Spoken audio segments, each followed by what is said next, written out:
Initiating podcast. What is up, guys? How are y'all? How are you, Mike, my guest? I'm doing good. I'm doing great, man. How about you? I'm doing pretty good after we so every time I don't like give myself proper time to like get ready for the podcast, we have a lot of Discord like problems and technical difficulties, and then it's like 5:30 before I even get rolling. Well, we went through that together, man. I'll never forget that. That was great. That's a moment we'll share forever. Yes.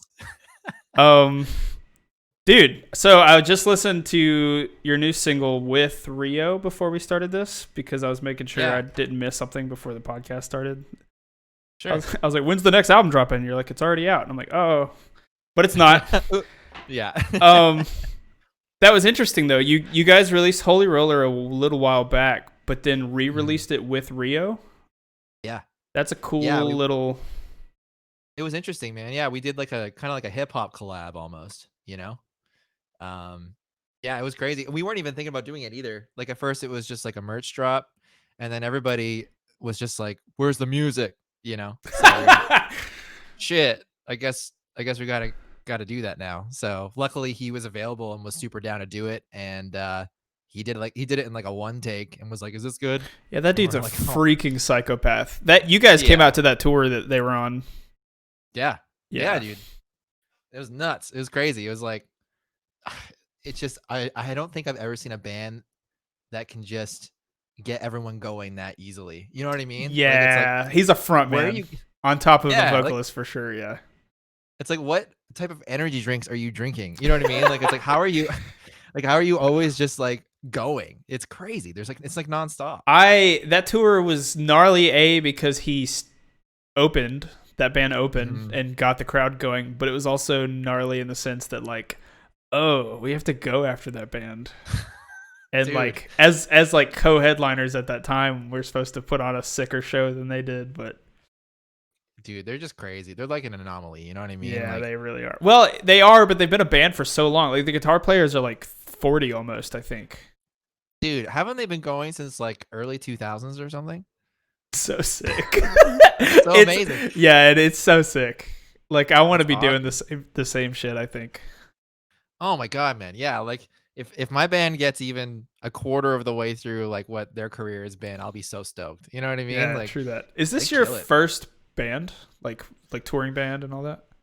No, you know what? I had like my baby band that I started when I was 16. Right. Um did that for like 4 or 5 years and just did the whole DIY tour thing like nonstop. Like I think that band I don't know why we did, but we toured like Canada over 25 times or something like in our Wow. career.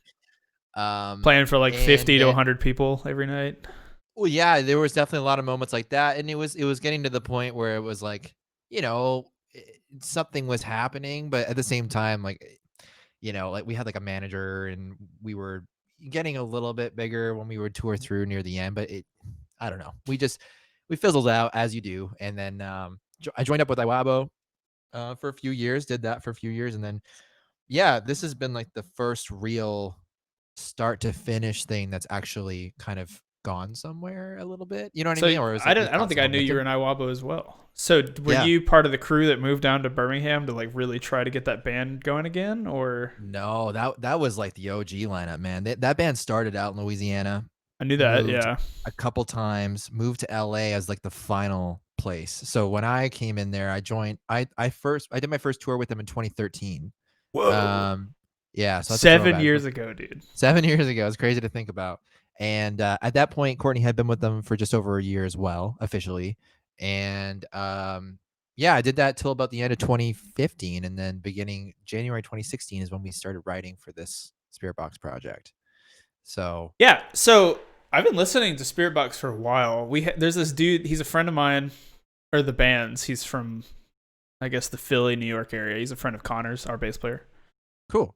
He's like this vegan dude who is just more shredded than any human alive. Like Yeah, just huge and ripped.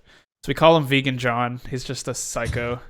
yeah. He's obsessed with like philosophy and just everything attached to being a psychopath. But I remember he drove for a band, I think on Summer Slaughter. And he was like, "Yo, you have to check out this band Spiritbox. This is like y'all's first EP y'all put out."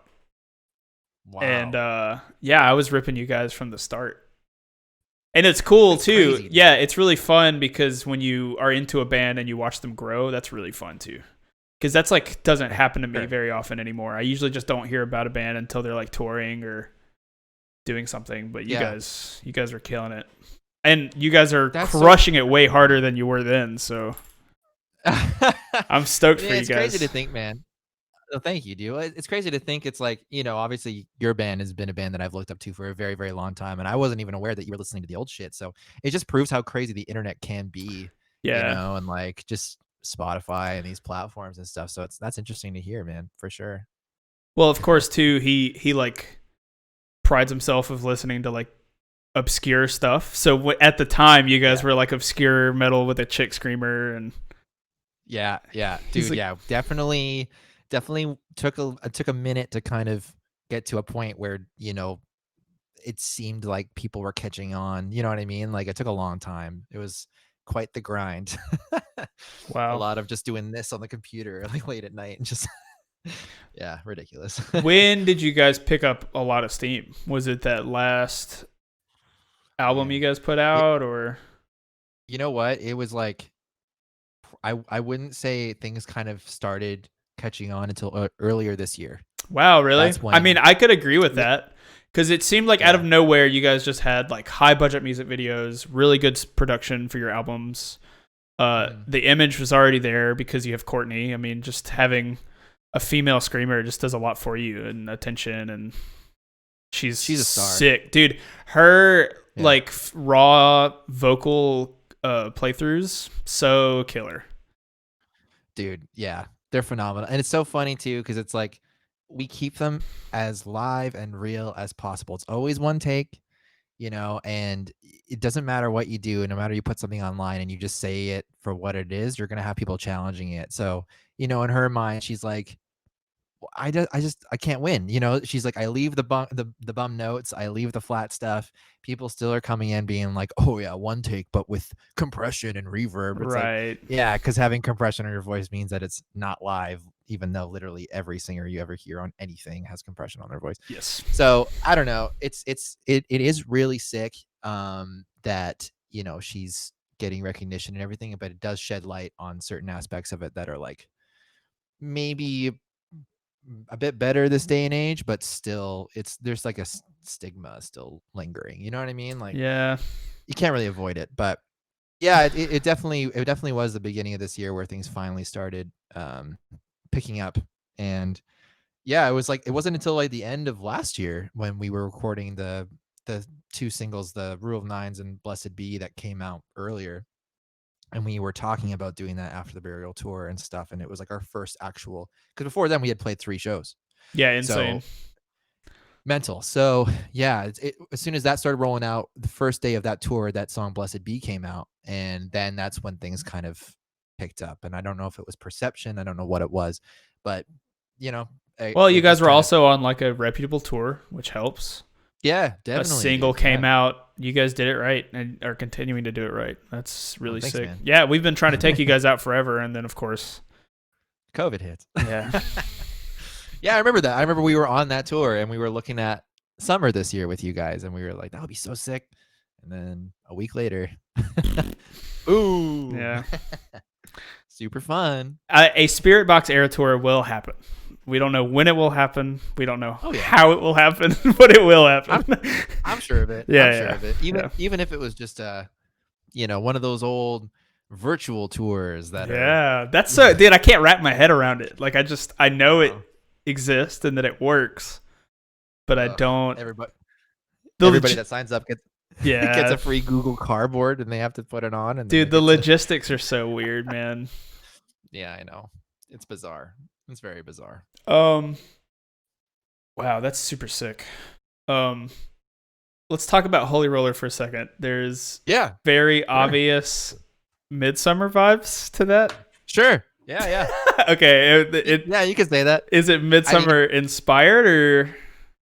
No, you know what? It's inspired by having this song that is 2 minutes and 45 seconds basically, and you've never released anything like it before, and you're told that you have to make a music video and you have to do it yourself. So you literally look around and you're like, well, what do we have? Well, we live in Victoria. if it's a very low budget, it was sick because that music video we rolls. Dude, we spent next to nothing on it because we didn't, we didn't know. I don't know. Maybe I should rephrase that. I knew that people maybe would take to it, but I didn't think that it would do what it did.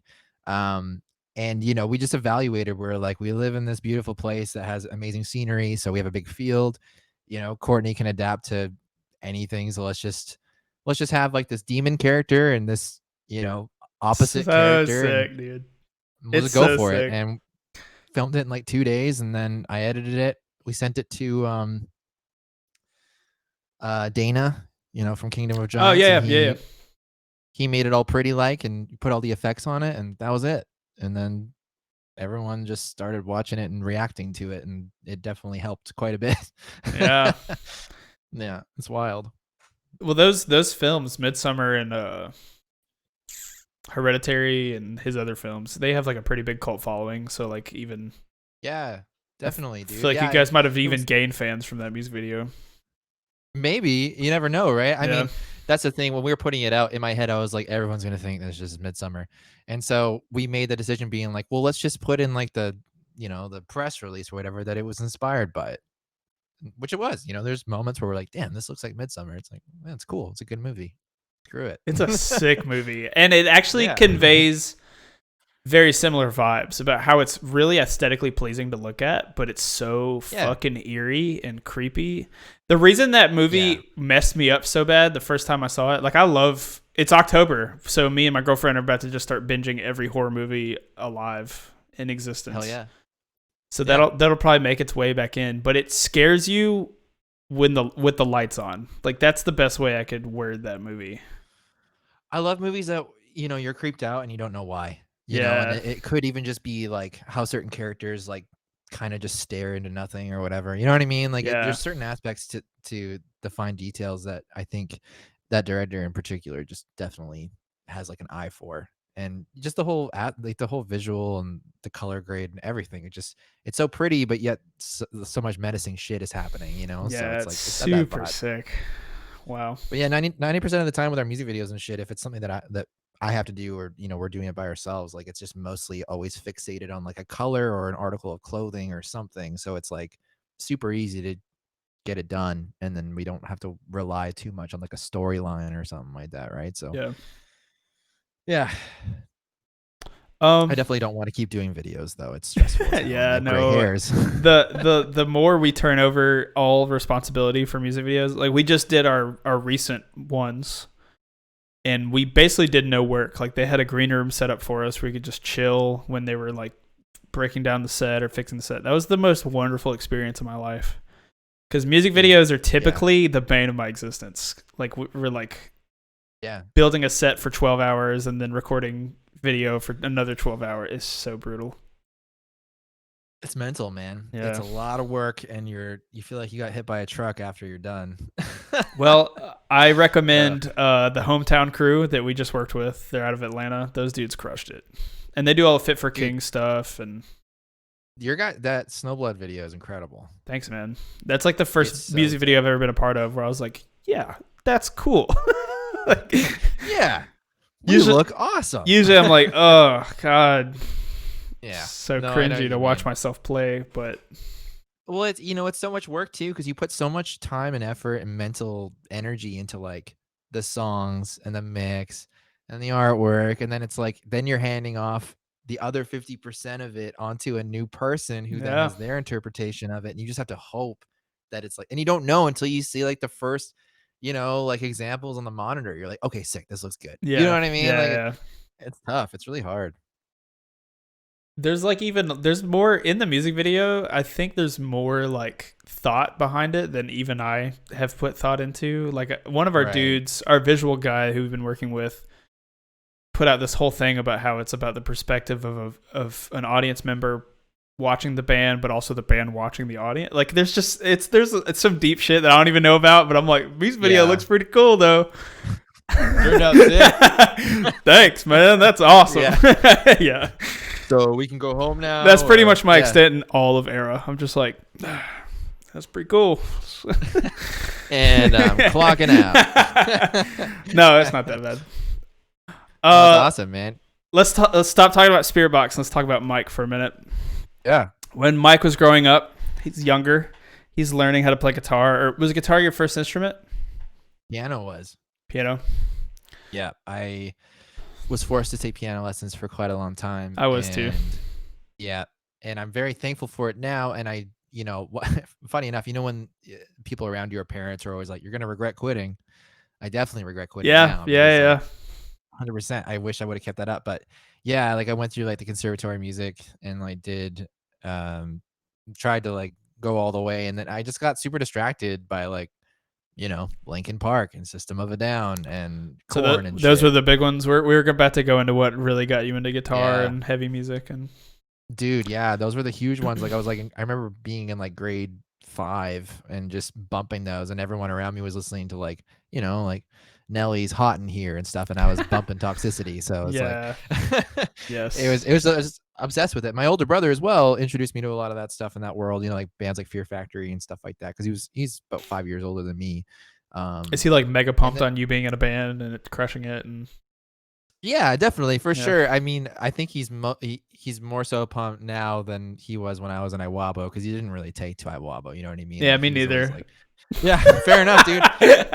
Yeah, I don't blame you whatsoever. That's totally fair. Very polarizing band.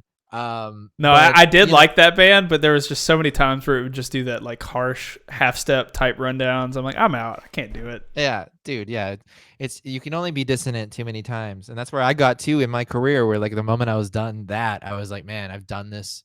Why would I go off and do this again? I've done it to death. Super true. If you listen to Iwabo's last record, that's all it is. It's 45 minutes of just complete, and it's like it's there. It's always going to be there. So if you want to listen to that, go ahead. So yes. But yeah. Basically from there, it just kind of I did like the traditional start discovering more guitar-based music. I fell in love with Metallica, learned every fucking song like I possibly could, and I'm glad I did that because the right hand's super tight on those songs, obviously. And R.I.P. Van Halen, by the way. That's oh god, that's a bummer. Brutal, man. So brutal. So unexpected too. I mean, it's crazy to think. It's hard for me to think of another guitar player that had a greater impact in recent years. You know what I mean? Well, like, just the amp alone, the 5150 being really brought in. That's like every heavy guitar player's backbone. Oh, dude, it's hard to get away from it because it's a perfect amp. Yeah, I mean every Axe-Fx. I think every kid that runs an Axe-Fx has the 5150 preamp like. Or box like slammed, dude. It's crazy. Or they're running it through a 5150 head and using the power section. Yeah, yeah, dude. It's insane. Yeah, dude.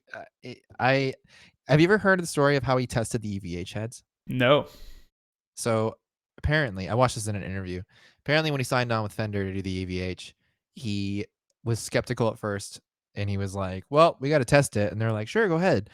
And so he turned it on in a room in his house and he cranked it to 10 in it with a cab. And then he's like, all right, I'm going to go leave for tour. So he just went on tour for 30 days. So you can imagine a room in his house just being like for like the whole entire time. And then he came back, plugged his guitar in, played a chord, it went, and he was like, all right, it's good. What a psychopath, bro. Imagine that. That's and it's so still crazy. Such a sick amp. I think those Fender EVHs are even better than the PVs just because they're more modern now, but... Yeah, you can't go wrong with any of them. It's like if you're in a pinch, if you're like recording or whatever, and it's like if you can get your hands on a 5150, a 6505, anything like that, you put a tube screamer in front of it, it's going to sound sick. You don't have to worry about it. Just, Chef's kiss, cool. That combo right there. Yeah. Yeah, big time. I told this story last week, I think, or maybe it was a couple weeks ago, but my Kemper had problems on tour, and we were with a band called Bad Omens, and their guitar player had like a 6505 with a tube screamer. Mm-hmm. And I was like, last minute, I was like, dude, can I just use your rig for like rhythm tones, and I'll just try to slam out leads as best as I can? Dude, I went so hard that show because it felt like I was playing with a lion. Like, Dude. Like me playing guitar that show was the equivalent of having like a lion on a leash, just like being like, yeah, like it was just fucking crazy. With Mike Tyson behind it, just standing there. Like, yeah. It was psycho. It was a powerful feeling. It is, and it's a feeling I miss because it's like touring with Kempers and Fractals and stuff is so great because of so many reasons and weight and just consistency. But there is something about just that crushing power that comes from the amp and the cab. Back in the day, I would be like, yo, take me out of the monitors. I'm just going to turn my cab up. And it would just feel so fucking good, dude. It would feel so good. The sound guy would hate it. But, yeah. Oh my God, I know. Yeah. It's like, can you just turn it down? I got a mic. I mic'd it up for a reason, you idiot.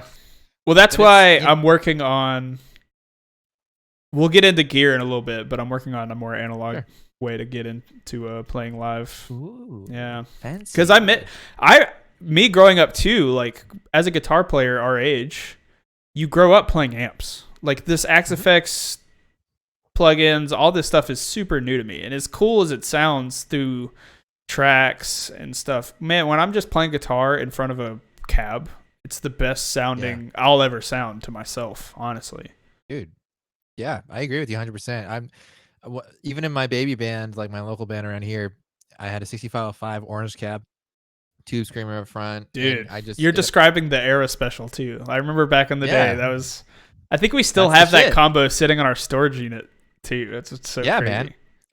They're great. That combo just works. And I never, other than like the tubes, having to swap that stuff out or like a fuse. Okay, let me ask you this: the tube screamer. Did you use like the setting? Yeah, level all the way up, gain all the way down, tone it yes, dude. These are like if you ask any guitar player in our genre about those settings, they'll all have that just in their pocket loaded. It's so funny. I still even in my patches for my Kemper and shit, I still just run that, or I'll just run a clean boost in front of it and crank it, because it's basically I'll do you one even better. I went all the way and I got the Zakk Wylde 8185 EMGs, but I swapped the neck and the bridge. Did you ever hear about that? What? No. Yeah, you swap the like the 81 for the 85 and the positions, and it just gave you through that exact setting of a 6505 tube screamer, orange cab, and you just got the fattest rhythm tone. That's mental, dude. Yeah. That's crazy. I had a Stephen Carpenter LTD 607B that I played in my old band. And I also had one of those. Yeah. Great guitar. Super consistent, reliable, but it had that weird 2-pickup thing, but I got used to it and I really enjoyed it, and it was cool. I EMGs are great. They sound awesome. My dad bought me that Stephen Carpenter from like a local music shop, and I sold it behind his back to get an Ibanez. Ooh. Yeah, he was pissed. He didn't find out for like a year and a half either. He's like, I hadn't seen that LTD in a while. I'm like, ugh. It's now an Ibanez. This is it. It was a terrible Ibanez too. That's the best part. Remember the LTD that says Ibanez on it? Yeah, dude. What guitar were you playing when you were growing up? I had a couple. First one was an Epiphone SG standard. Same in the box. Was it black? Red. All right. Ruined it. Why'd you have to bring that up? Ruined it. You spit on it. Yeah. Came with I ran a Fender Frontman 15G. Okay. Classic. Yeah. Little box guy, sounded like ass. And then moved on to Line 6 Spider 2, of course. Still using it to this day. Still sick. Still sounds awesome. Red channel insane mode, mids all the way down. Yep. That's how you do it. God. And and then when I was 16, I got my first job and I saved up for a Marshall cab. And then of course I wasn't yet playing live, so I was like, I'm obviously gonna get a Line 6 head. They sound the best. And then I got one to the point where I had it for like 6 months, and I was first joining that band, and we had a practice, and because I couldn't cut and I couldn't hear myself, I had to crank it so loud that it literally started smoking. Nice. It started smoking. Good job, Line 6. Well, obviously, yeah, great QC. And then I found a Laney VH100 R2 head, which was a very interesting first. You know what? I feel like local music shops in Canada rule. I've never been in one, but I just get a vibe that they have sick shit. the ones that have sick shit, like it's all out. You know what I mean? Like it's like you have your pick of whatever you want. But I will say that being on this island, because I live on Vancouver Island, right? We don't Oh, have shit. Like it's hard to get shit. Like I can't go and get an 8-string pack, like or like a 7-string pack right. with Yeah. strings. I can't get my Well, Jazz 3 dude, Max I'm grips in and shit. Alabama, so like the only thing Yeah. our music shops carry are Fender, Gibson, Slinky strings. Like it's comical. It's actually funny. Yeah. And then like our Guitar Center is like going out of business because it's just like no one cares.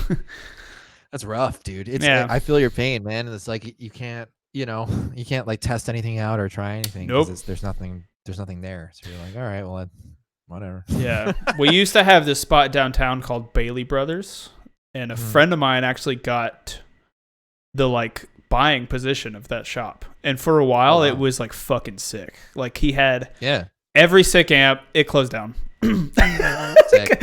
Yeah, I just don't Super think cool. like it was like everything that our area needed, but it just didn't. Yeah. It's just Birmingham. I It's mean, just southern. The other issue too is like, you'll go into a shop or whatever, and you'll go to some guy who's standing at the counter like, hey, do you sell any like individual string gauges? And I'm like, oh yeah, what do you need? I need a 74 gauge. And literally they just look at you like you're an alien, and they just look at you like, why do you need a bass string? And and then he tries to give you a bass string, and you're like, bro, that thing won't fit in my bridge. I need a guitar string. It's like, clearly I have no idea what the fuck I'm doing, obviously, right? So it's like, yeah, it's mental. But I feel like that's a pain everywhere. You know what I mean? Like you're always gonna find people that just have no idea. There's a guy around here at a music shop named Harold, and he's like, just imagine like a cartoon Southern character named Harold, and you probably got it nailed. Long hair. Yeah. Pop hat. He is the dude. Yeah. He's Throw it on there. Why not? He's monocle and all. He's the dude. No, like, yeah. He's the dude who actually like sets my guitars up. And my favorite thing to do is take him my guitar and just lay it out for him. Be like, yo, this has a 68 tuned down to G sharp and just 7 strings. This is how it's tuned. And he just goes, well, what in the hell? I can't do that. And then you just like blow what his do you mean? mind. Dude, he's so funny. And then he hands me like the sickest setup guitar I've ever had in my life. And I'm like, thanks again, Harold. That's it. Yeah. Yeah, you're welcome. See you next week. Dude, the best thing though is when you have people like that, and then they don't rag on you. They just don't understand it. And then they go ahead and do it, and they do a good job, and they're like, cool. That's like different. the reason we're doing these gauge strings is so that the guitar can be set up properly. Like 100%. Yeah. But in my area, there's a lot of, you shouldn't do that. Yeah. Even though you're like, well, I do that. Well, my guy, I remember the first time I ever dropped my guitar off to him. It was just so funny. Like his brain just did not compute. And I think he texted me like 30 times over the week. Like, you mean you want this in here? Like, it was just like, yes.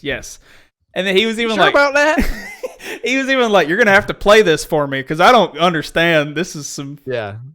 And I just played it like a normal. Yours with two. I gotta hear your music because I'm really intrigued. Yes.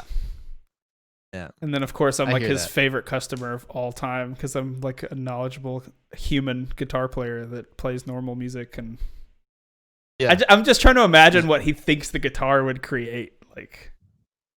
Yeah. Well, you should throw him off sometime. You should make some like bullshit song and be like, hey, we got a new song out. And it could just be like, it's on the low strings, just like super, like like superior drummer. What's MIDI, funny too is like with our tapping riffs these days, I could put a guitar in whatever stupid tuning I want and make it. Probably. Dude, your guys' tapping shit gives me anxiety. Try playing it live for 30 minutes straight. I swear every single that Era has is just me tapping alone. Dude, it's nuts. Like I was saying before, like after I finished with Iwava, I was like, I'm just gonna write simple songs because I'm over it. You know what I mean? And like, so like if I was to even attempt to play that shit now, I actually recently did. I pulled it up and I was like, hey, remember this one? And I tried to do it and I was like, I just can't. I don't fathom how I did. You know what I mean? Yeah, so like, you could get it, dude. It would take. It's weird, man. It's after you don't do something for a long time, it's like. It's almost like a different life. You know what I mean? I get that. I'm the nerd in my room that doesn't stop playing all guitar things ever. Like, Yeah. No, fair, dude. yeah. Well, shows you guys kill it, man. Yeah, like that tapping stuff. Like I watch, even like Jesse too. Like I watch him like singing while doing that, and it just kind of Yeah, that's stresses me out. insane. Like That's I'm like, Era's true talent right there, is the fact that he plays and sings at nuts. the same time. Yeah. That's mental, dude. Here's a funny story about Era and tapping. Our old fill-in bass player wrote one of the ending tapping riffs in Hypnotist off of Drift. Okay. And Jesse didn't know how to tap. He had no idea how to Wow. tap. So he was like, "What are you Really? doing?" And then our old fill-in bass player showed him how he came up with the riff. And then literally every song since then has had just this insane tapping in it. Because he literally learned one day and was like, "You mean like this?" And then we were just like, "Fuck." Here we go. Yeah. Imagine if he hadn't have done that. I know. What your trajectory would have been. Yeah, like, we would have you know been what I way mean? heavier for sure. Yeah, dude, you would have had like a platinum record, like Grammys, you know, like screw that guy. We're Yeah. showing you how to tap, you know. No, it's like quintessential at this point for us. It's crazy, dude. I have It's to so not cool. even hold my pick for a set. Then that'll be our true. Yeah, it's just like the tapping set or Yeah. something. And you guys do it in such a cool, creative way. You know what I mean? Like it's like lines that I would not even think about coming up with, and I'm like, holy shit, that actually Right. works really well. Yeah. Like we have to definitely. Cool. I mean, when you approach a tapping riff too, you can like do a tapping riff like Eddie Van Halen did, a very linear, Yeah. already like worked upon type technique, or you can just create something unique, and that's kind of how we tried to approach it. Yeah. At least some Totally. parts. I mean, even That's now awesome. at this point, people are just like, "Oh, you're tapping it." And there's a part the other day where someone's like, "Hey, how do you tap that one part?" And I was like, "That's not a tap." But it's just like because we're Era, he just assumed that we were tapping it, and I was like, "No, that's Yeah. the good old fashioned Definitely way." is gonna be tapping here. Yeah. Yeah. It's like an open check breakdown. Yeah. Where's the tap? How do you tap that? How you tap that, man? I don't get it. Yeah. I don't get it. I've been trying for hours. God, we're just gonna abuse the southern accent this time. Sorry. It's my fault. Okay, we kind of touched on this. Writing for Spiritbox, do you approach it in a way of you want it to be more of like a simpler vocal driven type band, or are you just trying to like convey moods? Yeah, man. I mean, when we first started, it was still like there was, if you listen to the first EP, there's like, there's like a guitar solo. There's like intricate, not like crazy, but there are some like riffs going on. You know what I mean? Well, I And appreciate since then, you guys' clean parts a lot. oh, awesome. Yeah. That's rad. Well, that was like a new thing for me where I was like, imagine if we like just had like a pretty clean part. You know what I mean? Like it was Yeah. a weird thing. Moving forward with that, especially in the last little while with these last singles, it was just, I don't know. It was because before, budget wise, everything, we didn't have time to like work on the songs as a band. So I would write everything and then present it, and then Courtney would put vocals over top. But with all this new stuff that we've been doing, it's been more so like we're all in the same room coming up. Like I'm coming up with the stuff, and then she's getting on the mic and like humming a melody right off the bat. And so she's being involved in this process to be like, that works, that doesn't work, you know. So It's a more it's been collaborative effort. it's more collaborative. And Do you ever it's write with the drummer or bass player that you guys have? No, I do everything. Okay. Because I don't know, it's just easier. It's just like even like the guy who mixes and masters our stuff, he produces all of our new stuff as well. We'll collaborate on the drums, and then like with our drummer now, like I'll come up with the base of it all. Dan will then tweak it a bit, and then I'll send that to our drummer Zev, who's like freaking crazy. He's like a prodigy, and I'll be like, "Can you make this fancier? Like, can you make this like how you would do it?" And then how a drummer take, would play like, this, yeah. Right. And then we'll take that and we'll use like, he'll throw in fills and stuff like that and like tasteful linear shit. And then we'll dial it back a bit to make room for the singing. And then that'll usually be it. So it's like a whole process. But the effort has been in the last little while to write like simpler songs. And I was kind of scared to do that at first. Like, and like when we put out Holy Roller, I was like, man, this is like a bonehead riff. You know Yeah. what I mean? Like, it's super. It is, but it's so sick. Well, that's the thing, right? I was like, Yeah. I was worried. I was like, I think people might be bored. And then within the first night of it going up, like, I saw like 6 or 7 videos on Instagram of kids playing it, and I was like, "Oh, fuck. Maybe there's something to that. Like, I Right. can Yeah. slow down a bit and people will like it a bit more." You know what I mean? So, it's been a whole process of learning and trying to figure out how to create catchy songs, because that's all I care about, at this point. Because like what I was doing before and Wabo, it was just this the whole time. Right. It's just crazy. So now that I've gotten that out of my system, it's more so like I just want something to be catchy. I just want people to hear it and enjoy it. So that's basically it in a nutshell. It seems to be working when you go it that way. I hope so. No, I think it is. I for sure Yeah. think it is. Well, thanks, man. Yeah, it's interesting, and it's also like this. We just finished recording a new single that'll be out early December, and it's like polar opposite. You know what I mean? It's all clean. It's all singing. There's no yelling. It's like heavy, but it's not heavy in the sense of like Right. Rio going over and being like the whole Oh time. man. Like Yeah. the other goal of it all too is to be able to just do whatever the hell we want. And if that means that we put out a song that only has a little bit of guitar and there's a lot of production and it's mostly singing, like hell yeah, so Well, and that's it's also it's one important. song out of your catalog. You know what I mean? Like, Right. Exactly. Yeah. I appreciate bands who can cover like a wide array of things, because even though there's bands that do one thing really well, I love them, and like if there's a band that's just heavy, it's super sick. Yeah. But I don't think they hold as much replay value for me. Sure. That makes Yeah. sense. Well, it's interesting too because we recently did the whole Rise thing, and when that got out, I saw so many comments of people being like, "Great, band's ruined. Way to sell out." That's like a meme at this point. A band It sucks. signs to Rise, and they're just like, ugh. Here Yeah, comes of auto tune course. singing. Oh, Acacia Strain's Yeah. on Rise. They're gonna sell out and Yeah. sing. It's like, bro, that was the big one when Acacia Strain signed to Rise. People Yeah. really thought they were gonna like soften up, and I was like, you do not know I those know. dudes. Yeah, and you don't know those dudes, and also it's like just because they have Yeah. a new name on their CD, yeah, Yeah, it's people don't ridiculous. So, realize that those things are literally just banks.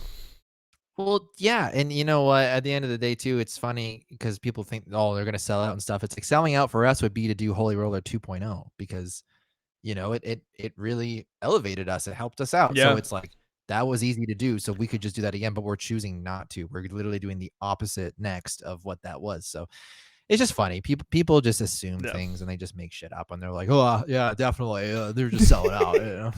Yeah. They're ridiculous. The Rise band signing meme is so good. Stays alive for sure. Oh my god. Yeah, it's like a stigma at this point. It is. Take away music from your universe. What would you be doing right now? I guess before Ooh, COVID even. Like if I wasn't doing music right now, what would I be doing? Yeah. Good question, my man. I don't know. I have no idea. You know what? This is the only thing that I've done and cared about ever since I was like 14. You know what I mean? Yeah. So it's hard because I've had like over 20 jobs. Easy. One of those dudes. Like yeah, because ever since I was when I was 16 and I first started touring, like I would leave school for like a week or two and like we would plan it around certain breaks and stuff. But I would also be having a job, so like I would leave my shitty grocery store job and then, they would fire me when I got back, so I had to find another one. You know what I mean? So it's been Yeah. a lot of that for a very, very long time. I went through that for a even then long time. Yeah. brutal. It's absolutely brutal, but like, I wasn't fulfilled at there wasn't a single job that I had out of those 20, 25 jobs where I was like, oh, I could see myself doing this, like the whole time I'm just like thinking about playing fucking guitar. So, like it's hard because nothing really interests me, which I mean, I don't think that's healthy. I'm not saying that's a good thing. Yeah. I totally can see that, but I think if it wasn't something where I was playing music, it would probably be something involved in music. So like Yeah. the back end of it all, or some sort of guidance person, that was involved in music. I have no idea what. I guess you would call that a manager, is what that would be. So maybe a manager. Yeah, a manager. There you go. Long-winded answer. We got Yeah. there. Good thing you didn't hold your breath for that one. Well, when you're on tour, is there anything like what about touring do you love outside of music? Because for me, it's like exploring places for their food and their coffee and just like Yeah. Yeah. or are you the guy that goes on tour, finishes his set, and then goes in the green room and puts headphones on and starts writing his next album? I would say a bit of both. Some Okay. days I'm like totally down to go walk around and do a bunch of shit. Other days I'm just like, let's just get today over with. I just want to play. Well, yeah, those are called sea market cities, is what you just said. Hey, there you go. But it's hilarious because the last tour that I did before Spiritbox was November of 2015, and I had obviously been very used to doing it, throughout the years. So taking that amount of time off and not getting a tour until early this year, and it was Europe, which was a mind fuck. I was just like, holy shit, this is our first real thing. That made me appreciate it in a whole nother way, and it also reminded me how hard it is because Yeah. as I said before, you don't do something for a little while and it becomes like a foreign thing, even though you've done it 1,000 times.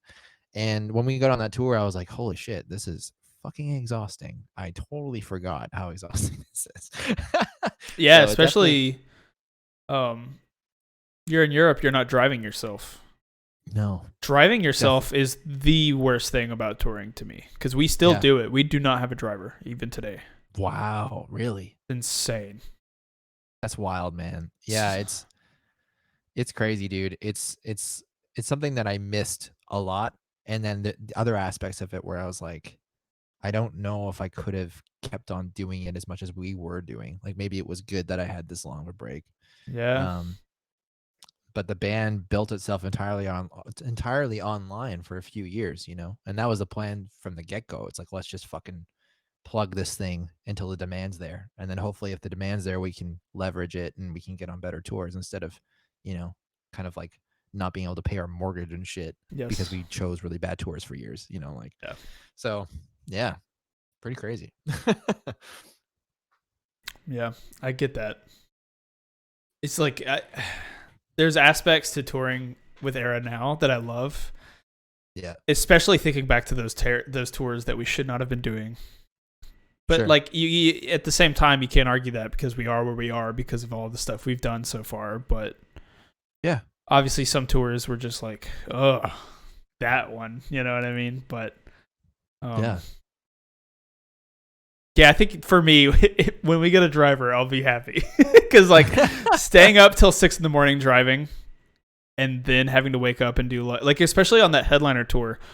We were having way longer days because we had a sound check that took forever at the beginning of the day, and then we had a meet and greet. That was another section of time that I couldn't like go take a nap or like do something I wanted to do personally. So like you stay up all night driving, and then your days are just way longer because you're the headliner, and Yeah. there's a reason headlining feel bands like aren't you're- driving themselves. Yeah, 100%. And you feel like you're on crack because you're just so exhausted and you're like having to stay up and do all that Yes. shit. There is something, I remember those, you know what I mean? Like there is something fulfilling about, getting to where you need to be when you're driving all night and you're like blasting your favorite tunes and Yeah. stuff. But then at the end of the day as well, it's like, just like I can't do that Yeah. multiple times a week. I'm guessing when I saw you in Vancouver that your show before was in Calgary, right? Can't Do you remember. remember that?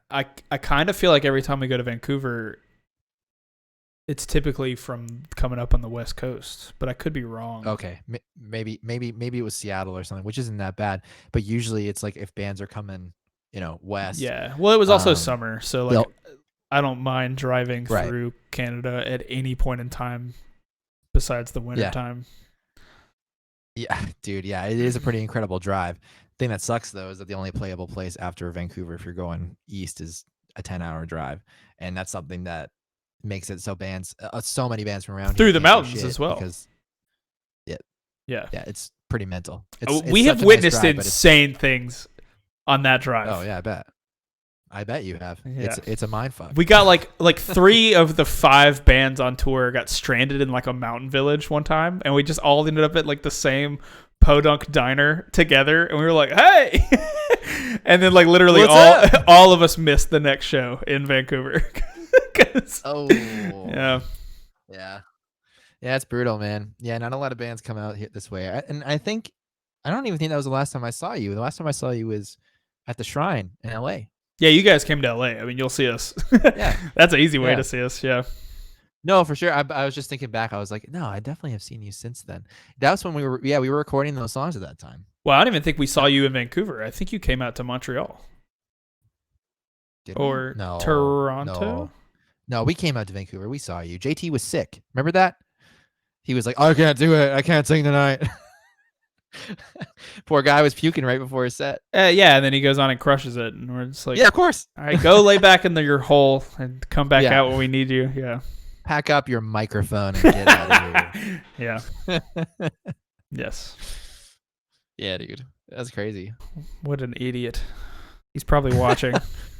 Yeah, probably. Hi, JT. He's a man. He's He's awesome. fucking good. Yeah. Yeah. He's doing a lot on this new record, and everyone's really stoked as far as the band goes. I can hear his pitch scream. He's just straight thing singing that he got now. going on. He's being Sick. he's being a big dog. He Nice. took a couple vocal lessons from Melissa Cross for singing, I think. I actually don't know if Wow. he's continuing that. I guess he would be. I think Courtney is trying to line that up too. She's trying to get I on think it's easy with because Melissa I mean, Cross. you guys Is are it? already touring, and I don't think it's hard at all. Yeah. Yeah, we'll see. I remember it's been a cool for being a long young time. and watching vocalists like Spencer from Under Oath talk about Melissa Cross, and like it's so Yeah. wild. It's pretty mental. Hey, she had a moment there. Where She's the because grandmother of that screaming screaming, dude. was- Yeah, that's so cool. It is cool. It is sick. Yeah. Okay, let's talk about gear. We were already touching on it because we talked about our love for 6505, but it's the digital era Oh, now. yeah. You know what I mean? It is. I know. I've seen you playing Aristides for a while. Yeah. But then recently you had an Abasi in your hands. I do have an Abasi in my hands. It's fucked. Really? It's sick. I've played a couple, and they are sick. Yeah. Are you a signed No, artist to it's- anybody, or are you just getting guitars and playing them? No, you know what? I'm trying to find. I'm just trying to figure it out. You know what I Yep. mean? Like Aristides helped me out immensely. Like basically what happened was on my last tour with Iwaba, I was having issues with my guitar. This is when they were like just starting out, really. Like obviously we're doing really well, but weren't like the brand recognition wasn't as much as it is now, obviously. And I hit up Pascal, the owner, and I was like, hey man, I play in Iwabo, having really crazy issues with my guitar. I've read that yours are made out of a crazy material that won't move. And Wow, you were that every show frustrated. You're like, I was that oh, my frustrated. intonation's out. I got to play a metal plastic guitar. Dude, it was to the point where I'd show up and like the truss rod would have just turned itself and like I think everything you were was just completely out playing of a whack. shitty guitar, if I'm going to be honest with you. But I- I'm glad you Yeah. went with Aristides. So I hit him up and he was like, dude, I want to lend you one. And he lent me a blue 060. I brought it on tour and I was like, sick. Like, I love it. I can't wait to do more with it. Then the band folded. And so I hit him up and I was like, hey man, unexpectedly my band broke up. So I'm going to give this back to you. And immediately he was like, hold on to it. So he just let me hold on to that thing. for Pascal 5 fucking rules. years. I've talked to Pascal a good bit. He's an awesome dude. He's amazing. Yeah. He's amazing. And so, yeah, I played that thing exclusively for a very, very long time. I had, they had no reason to help me, and I wanted to just use it because it was such an amazing guitar. And then They play amazing. They do. They're a phenomenal instrument. It's unlike a lot of other instruments. Yeah. It's very special. And so, yeah, then we went to record our record after writing it for God knows how long, and they sent me a 7-string. That was like, an artist guitar that had been, thrown around on tour with other guys for a long time. Same thing. As soon as I was done recording, I was like, all right, I'm going to send this back to you. He's like, just hold on to it. So I used that one for a very, very long time. Then I bought a multi-scale one because we tuned to F sharp on a 7, which is stupid. We shouldn't do that, but we do. We have songs in And, F sharp, but we just pitch shift them from our G sharp. Yeah. Yeah. That makes sense. It doesn't make sense what we do. It's too low. I should be playing an 8, but I can't stand 8 strings. I They're mean, I like baseball don't bats and- like pitch shifting, right. honestly, but I don't like Yeah. eights either. So I'd probably just do a multi-scale Is that why you need Yeah. the 74 gauge? It's for Yeah. F sharp. Yeah, sounds right. And on the multi-scale, it's perfect. It's like perfect tension for me. And even then, we have songs where we like have like in Blessed Be, we have a breakdowns and drop C sharp, like a low C sharp, so I have to pitch shift that. But on the Kemper, as you know, the transpose is actually pretty solid, so it does what it needs to do. Nope. You don't use it? Nope. Really?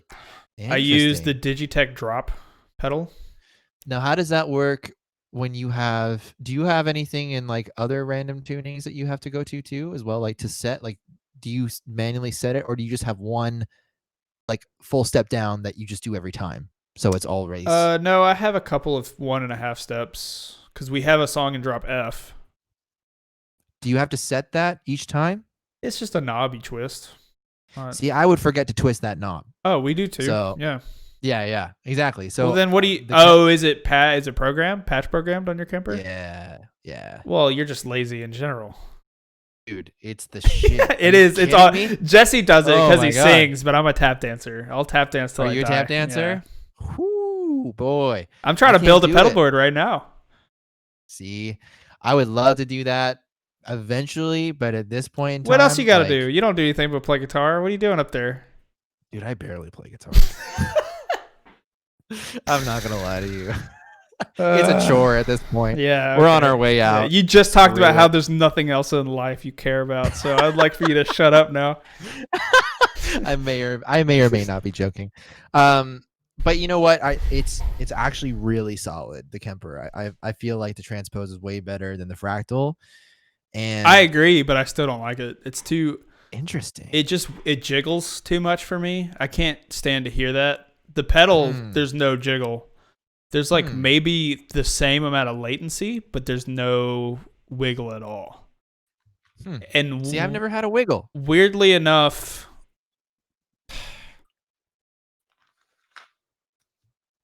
I don't want to say it comes down to our genre differences. Sure. Because the quicker you play, I think the harder it tries to catch up. Well, here's the thing. Every time that we do like a pitch shift thing, it's like low open notes, where it's like, boom. We pitch shift whole songs. So I'm not riffing. Yeah.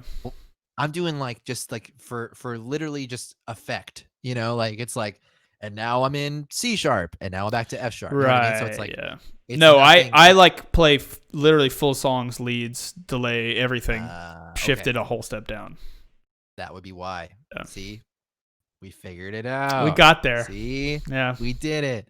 So yeah, I really enjoy that, and I do enjoy the MIDI aspect of it, but I don't enjoy thinking about it not working. That is a nightmare in itself. Yeah, we've had a number of times our patches would not change. And it's so funny when Jesse like goes into like a clean guitar singing part, and it just goes, and his visual like, it's jarring, dude. It's super jarring. It's brutal. It's a nightmare, man. But yeah, I run Kemper now, and I was a Fractal boy for a long time, but yeah, I moved over to the Kemper, and I enjoy it a lot more. Yeah, you like Kemper more? I do enjoy it more. Is it the tactile sensation, like feeling of playing guitar is better on Kemper than XFX, or what about it? Yeah, I would say it's the feel, 100%. It's actually like don't get me wrong, like the Fractal sounds incredible. You can't go wrong either way. I think you can set them up both perfect. I do too. Yeah. Yeah, and I mean like it doesn't matter what you use, but at the end of the day, like going from Fractal to Kemper, especially clean stuff. Holy shit! Like I got a Fender Twin patch. And like a Dumble patch that I use, no cab sim, just to have those glassy cleans like kind of come through. That for XFX or Kemper, I got lost. Kemper, dude, you need to get if you go onto their like page, like when you buy the Kemper, you get the serial number and you plug it into their website and you get like the riff share. I think the highest rated profile on that page is a Morgan profile. Oh. And I have never stopped using it for our cleans. Since the day I downloaded it. Yeah, do that. I'll check that out. Yeah, I'm using like a Fender Twin and a Dumble or something. I'd had a Fender Twin for a long time and I liked it. And I think I got it because I was like, I want a Fender Twin clean. Oh, fair. Totally fair. And I've went through the Dumbles. I'm a nerd, man. I had to play through like every top rated tone they had on that website. But something about this Morgan, the Morgans themselves are just ridiculous. Yeah. Dude, they're amazing. But B, something about this profile on that website, I don't know if the guy knew what he was doing, but it's the most full-bodied, like, feeling tone I've ever gotten off that. Interesting. Like, you know how, like, when you first plug in Neural through, like, really big studio monitors, you're like, what is this, like, body that's hitting me right now? Yeah. That's how that profile is with Kemper. That's sick. Dude, when I first got my Kemper, I couldn't get it to recognize the rig exchange. Like, it wouldn't connect. So I literally dialed in every patch I had physically the front of the amp. Oh, I do that anyway. I still do that. Do you actually do that? Yeah, well, because I'm an amp player, man. That's what I rather twist the mid knob than sculpt it on a computer, I guess. The moment that I finally got that thing to connect and it recognized it, and I could go in and actually just like click a button as opposed to like, you're still an XFX guy. Keep in mind though, here's the thing. I got that thing and I had 3 weeks to program it, so it was brand new to me. So it was like Android versus Apple. I was like, what the fuck is going on? So all of these things that are probably like, if I was to do it, you would look at it and be like, dude, you just did 3 extra steps. You could have just clicked this.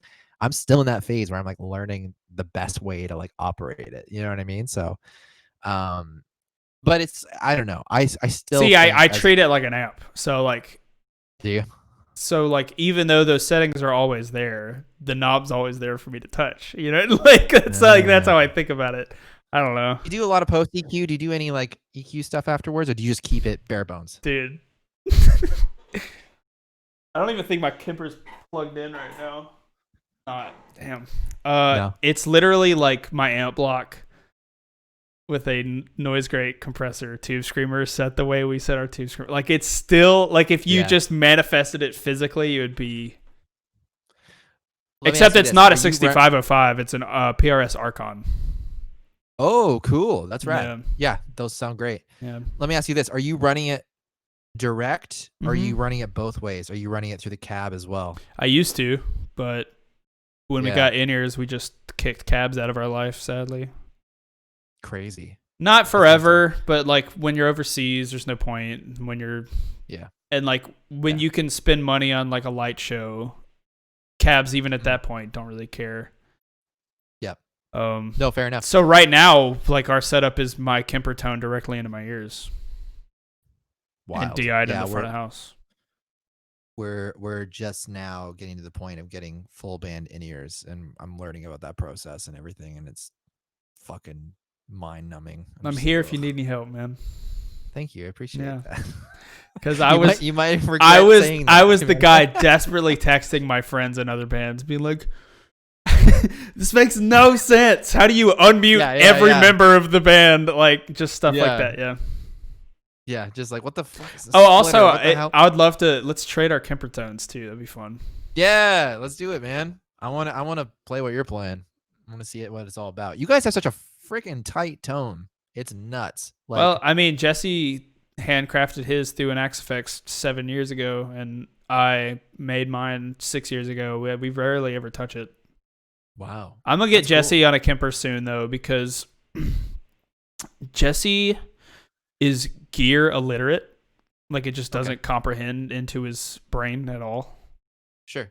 So typically when there's like a problem on stage, it's up to me to diagnose it, which I'm happy being that guy. Like I'm like the gear dude in the band. But when it comes to his XFX, I am like a monkey hitting a wall. Like I'm just And like here's the I can get him a sick tone in Kemper, obviously. So when we replace his, and he has like an XFX Ultra, or like even older, I think. I can't remember. Whoa. So we need to get him a new one. So once we do, like if something happened with his Kemper tone or the patch, I could probably run over to the other side of stage and like build him a new tone in like 5 seconds. Like honestly, like that's so cool. And without a computer, I could do it with the front of the Kemper. Like I can make it happen. So like even just for that safety blanket live, I think we need to get him a Kemper. Hmm. Yeah, and it is interesting watching people who have played a Fractal for a very long time plug into a Kemper. Like you kind of watch their eyes open up and be like, "Oh," you know what I Dude, mean? there's Like plenty of people watching right now who would disagree. There's a couple guys in my that's so Discord that I'm funny. just like, get a Kemper. He's like, Yeah, no, Aaron Marshall, I periphery. don't wanna. Yeah, Yeah, yeah. yeah. It's about the hands, anyways, man. At the end of the day, it's like It's less I about the find the hands whole. when it's digital, in my opinion. You think so? I do. I do think it's less about hands when you're playing a digital rig. Because even now, I like don't when I know. play my analog rig, it's like I have to really, really play tight. Otherwise, there's going to be a lot of Mm. unwanted noise that you don't Yeah, get to filter out with a onboard noise gate and stuff like that. You know what I mean? Like it. I do yeah. agree. It to me though, it's like the amount of guys that I see, or like if I do like a lesson or something like that, and they're like, I can't get my palm mutes right or whatever, and I'm like, well, what's your right hand look like? And they're like this, like with their fingers sprawled out, and it's like they're if the bridge is like right here, like they're like over here trying to like do palm mutes and stuff. So I don't know. I feel like sometimes it definitely does No, play yeah, into it for and sure. I'm not arguing that it doesn't exist. I'm just saying Yeah, maybe it's like the type of player too. Like if you're the kind of guy who could be it. like has good hands and create and Hmm. like controls his tone. I think moving like that's I think with me and you moving to Kemper from those digital rigs, it to me and you it feels better, but a lot of people don't agree with Yeah, that. They're like, "What do you mean? What do you mean it feels like yeah, it's an amp?" yeah, And I'm like, no, it literally feels better. Like yeah, yeah. Feels like an amp. my Sick. favorite thing about Kemper is that you can roll the volume knob down on your Oh my god, guitar. I know. Oh, let me. Yes, and it Let me switch actually screen. like acts like a normal amp, and it still like it doesn't like choke up. On a Fractal, it's like you have all the way on or All the off. way You off. Yeah. can't. Yeah, like you can't. There's no in between. You're just Yep. stuck. It's such an overhyped sound, like Yeah. which is cool. It's Which that's nothing wrong with that. you But have Fishmans in that Abasi, right? Because they all just come preloaded yeah, with his. Fishmans are mhm, crazy because one of the things that they sold me on with those pickups was that there's no tone loss when you play with the volume knob. yeah, That's dude, super it's wild. mental. I never played Fishman's before. I've never played. Obviously I never. I only played the Abasi once at Nam. So, when I got to the point where we were having the discussion and they were like, "Oh, we got this one kicking around." And I was like, "Oh, fuck, it's actually happening." Like, holy shit. And then it showed up. It feels like a goddamn space weapon. You know what I mean? Like it's Does that Abasi you have do the like different interval neck widths? so it's a 27 to I think it's just over 27 inches on the low end, and then it's a 25 and a half on the bottom. And the weird thing about the neck too, the way that it's built is like it has like a different thickness at the very top edge, Yes. and then Yeah. when you roll down, Yep. as is that what you're meaning? Yeah, yeah. Yeah. It's got that, dude. It's the same thing a Strandberg does, but it's not Hmm. trapezoidal. Like it's just Yes. super subtle in the way that it rolls, but it's like it works. Like the with the Strandberg stuff, like it's thick where you Yeah. need it to be thick. It's so sick. So that means It's that you so have a comfortable. Japanese model too, right? Yours is. It's a J Loretta, yeah. I'm Yeah. such a So nerd, man. Like I'm like, oh, you have this model guitar because it does the yeah. yeah, yeah. No, it's definitely a very, very interesting, unique instrument. It's one of the most comfortable guitars I've ever played. And I haven't played a wood guitar in a very long time. So having this one gay neck is something else because there's no anything on it. It's just the wood. So very nice. Super crazy. Yeah. It's crazy. I'm very lucky to own it. And we just tracked that new song I was just talking about, and like the split coil on that thing. Yeah. Woo, Oh it sounds yeah, I like a saw you make an Instagram post about dude. that thing. It sounds like a goddamn acoustic. It's Yeah. crazy. Yeah. It's pretty as hell. So is So that are you pulling on the is it split coil? Like are you pulling on the knob or is it just one of your so it's switch no, positions? it's just the first switch position Okay. between, yeah, and like I honestly, like the voicings to me, they sound pretty similar. Like I'm not gonna say that I'm a voice one or voice two guy, you know what I mean? Like it's all pretty much the same to me, to my ears. But the split coil, dude, yeah, it's nuts. We do a lot of stuff. you know, where it sounds like a bass, and you know, I call it like the spank stuff that we do. It sounds, but it's not a bass, it's Right. guitar. I just Yeah. wanted to mimic it. So doing that split is definitely huge for stuff like that. It makes a massive difference. It's crazy. Because before I would just use the middle position of both pickups, but now to actually be able to separate that and make it like a freaking single coil or whatever is pretty sick. I love it. That's awesome. Yeah, it's rad. What pickups do you have in your Aristides? Lundgren M7s. Okay, I've heard of them. Yeah. Mental. You should try them. They're freaking crazy. Well, do you not want to try and put Fishmans in your Aristides, or are you happy with the way that? I don't know. I might just have different. I hate having different pickups in guitars because really. Yeah, well, like when you switch to in-ears, you hear how jarring that is when you switch.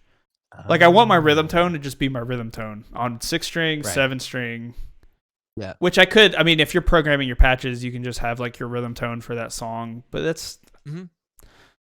Yeah, I mean, I'm sure of it once we get to the in-ear stage. I'll probably notice it a lot more too because we're still noobs in that aspect, and we just, you know, like we'll do the direct thing and we'll have the cab. So I'm basically like making my patches, directing to my computer and being like, all right, that sounds sick, and then I tweak from the cab from there for like the second, you know, portion of it. Well, and even then, your sound guy is going to tweak it for the PA, so it's like. Yeah, exactly. So I just get it to the point where I'm like stoked on it, and then I'm like, oh, they can handle it from there. You know what I mean?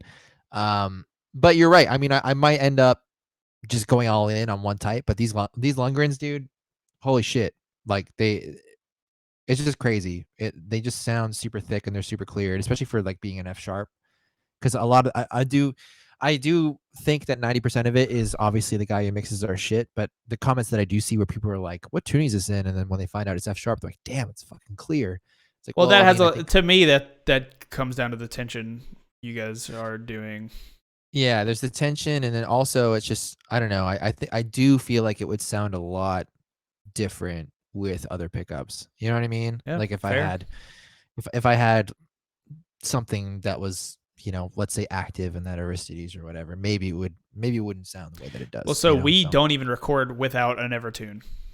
There you go. I just got photos of. I ordered a Balaguer, and it's a Jazzmaster. Whoa. 7-string with an Evertune. I want to see pictures of that. That sounds sick, dude. It's fucking nuts. I'll show you. Joe is the dude. Joe's the man. Yeah. I ordered it in May, so it was before like I even was having a conversation with a bossy or anything like that. And I wanted like a classic Jazzmaster, but like a metal version. You know what I mean? That's kind of what I try to do with all my guitars. Ooh. Damn, that's sick. Dude, well, so yeah, there you go. Week. You set that thing up in whatever tuning, and it's not going anywhere. So when you're recording, you put that thing in drop C, and even though it would spank around, it's gonna stay in tune. It's crazy. Yeah, I'm really stoked because like holy shit, dude, we spend more time tuning than actually recording these days. So yeah, that's gonna become your recording guitar always. I promise. Yeah, so what pickups are in that one? Moderns, Fishman Moderns. Okay. Because they didn't on their website, they had like the Balaguer ones, which I'm sure are great. It's just that I didn't really have any experience and didn't have anyone to ask. Yeah, I've been talking with the Guitarmory guys. Yeah, they're basically bare knuckles. They do everything bare knuckles does. Yeah. Devin runs that company, doesn't he? He is A&R. A&R. Okay. Yeah. The dude who runs the company is like he's like a Marine that just wanted to make a pickup company, and I was actually gonna have him on as a guest because I want to get to the point to where I like widen my like guest variety. Like I want to have like actual like gear people, like maybe try to get someone from Ibanez on and stuff. But he was literally in like Spain or something on like a tour, like doing. It was just crazy. So I was like, oh, we'll wait. Yeah, we can wait. It's okay. Yeah. That's mental, dude. Yeah, I've heard nothing but really great things about those pickups too. Yes. And like the customability and everything like that. And plus Devin is just insanely knowledgeable. Well, Devin and now Pat's with him from Fit for an Autopsy. And that guy is like that guy is like everything he touches is sick as far as like tone. Yeah, those guys I respect those guys so much. I mean, not even just for like their bands or whatever, but just like how much they Guitar know players, about all yeah. this shit. Yeah, Yeah. it's nuts. So yeah, for him, if usually whenever Devin says something's good, I'm like, okay, it must be good. Well, he reached out to me at one point, and at first you're like, you're an A&R? Like, are you just trying to get me because you're an A&R of this new company, or like, are the pickups sick? But I played them at NAMM, and they were sick. Nice. Yeah, that's good to know. And like, I've been playing AMGs my whole life, and I'm so ready to get rid of the actives. It's funny. You're ready to make that jump? Yeah. Well, what's funny is in my 6-string, which is probably the guitar I play the most now. Yeah. Is passive EMGs. The X's, right? No. No, it might be. It might be the EMG X's. I think you're right. They're sick. Those are sick. They're my favorite ones. Yeah. And they don't offer them in 7-string, and I play mostly 7-strings live. So it's like, don't they do a 707X? It's a soap bar. There you go. I don't play with no soap bar. Interesting. Yeah, I remember in Iwabo, those guys were all EMG. So, like when it came down to it, and I started playing with them, I was like, all right, well, shit, I'll just use them too, and they're great. I think we used the X's near the end. But even just being able to like clip them in and clip them out, super easy and all that stuff, super sick. If 6 years ago, if Arrow was still just literally slamming breakdowns all day, all set, I wouldn't care. But like, we're really evolving. We're modern as any other band would be. Like, I want my split toil spank cleans just as much as the other guy. You know what I mean? It's like, yeah. It's just to the point now. No, for sure. And I mean, as you say, like, shit changes, your music changes, you need certain tools for the job, right? So it's I'm almost positive too. I will miss some of the like growling rhythm tone I get sometimes. Because for like, Era does a lot of like, you'll hit a full like 7-string chord. Like, we try to make it work no matter what our hands are doing. We want to go across all 7 strings because it just sounds good, powerful. Like, it hits you different than it would. Sure. And some of those high gain chords just like, I'll miss that. But yeah, but you know what? I think you can find a high enough output passive that will do that for you, 100%. I do too. Like, it's getting to the point where like you throw in like majority of like the bare knuckles or anything like that, and it's gonna sound sick. Yeah, I agree. So, yeah. Do you record with a Kemper as well, or do you? No, dude. All of our shit's neural. Okay. Yeah, I brought up neural earlier. It sounds insane, dude. Yeah, and it's just so nice to be able to just send DIs. You know what I mean? Especially in this day and age when it's like we can't go to the States to record and all that stuff. Like, we'll just do it at home, send it off. Damn, we'll just throw on. We use Nolly, the Nolly one mostly for the rhythms. And then for bass, it's just Parallax. So we just make sure everything's super clean, and then he just does his thing from there, and it just it works. That's sick. I would love to, like for the full length, I think we're gonna experiment with like real amp setup, mic it up, make it different, But at the end of the day, you're still just sending those DIs through. Yeah. So I mean, we might do that if we can find something that like tops it. But at the end of the day, there's nothing better than being able to just, hey, I want this changed, and then you just click a button and it's done. So, and some people might say otherwise, but the convenience factor and just it always staying the same no matter what is kind of unbeatable. I agree. I completely agree. And they sound insane. Like dude, it being good from like just opening it up, like already giving you a very good sonic backbone for playing, makes it just, it takes less time too, because you're not sitting there dialing in a tone and then you change it later, and it's just like super exactly. Like I had to do a couple overdubs on this song, and the way that we recorded it was Dan just took control of my computer remotely, and he just recorded our shit through Pro Tools with him hearing it on the other end through audio movers. And so I plugged in, and he was talking to me, and I went to go do the overdub, and he pulls up the guitar channel, and I just start playing, and I'm like, God damn, this sounds great. And he's like, really? And I was like, yeah, is this the patch that you use for all of our stuff? And he's like, take a look. And he opened it up, and literally everything's just at 12. Oh wow, just noon. That's crazy. Yeah, it was like the stock setting. He's like, I haven't even touched it yet, and I was like, holy fuck, this sounds insane, Yeah, that's crazy. sick, man. It's like Yeah, when you can just plug in and play too. It just makes me really happy. yeah, it's crazy. Yeah. Um, dude, we're on Twitch. Are you a gamer? So, Uh oh. uh, kind of, sorta. I don't know. I mean, like, if by gamer you mean like find a weird game and become obsessed with it for like 4 months and then just stop touching it, yeah. Okay. Um, I got super into Call of Duty World War II, which is a freaking old ass game. I played Wow. that like for I don't know 3 months straight, just online, just wasting time basically because Like there's only so multiplayer? much you can do that. Yeah, yeah, Weird. So and you go to an old game and play multiplayer. yeah. I don't know. I don't. See, that's And even then weirder too because you're probably only playing against the people who have just still played that game. You know what I mean? oh, So like, dude, I would get owned every yeah. second. It'd be so frustrating to the point where, like, after a couple months, I'm like, why the fuck am I doing this? Like, this isn't even fun at this point. This is just dumb. And then recently, I got the new Tony Hawk, the mat, Yeah, people have been really stoked on that. dude. It's to the point where like I got it, and I mean, I don't know. I just didn't buy. I don't buy games a lot of the time because it's freaking like $60 a pop every time, you know. But I got this one and I was like, yeah, reliving my childhood. And then I thought I was doing okay, and then I went on YouTube. And Oh, you can't do that, man.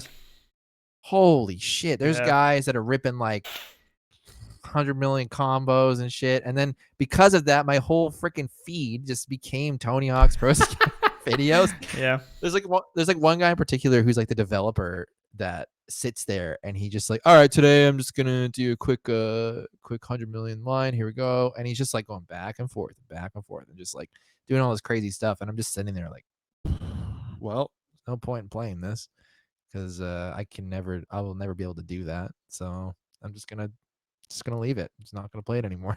Wow. So you just have to be the best, huh? That's kind of how I am. I don't know.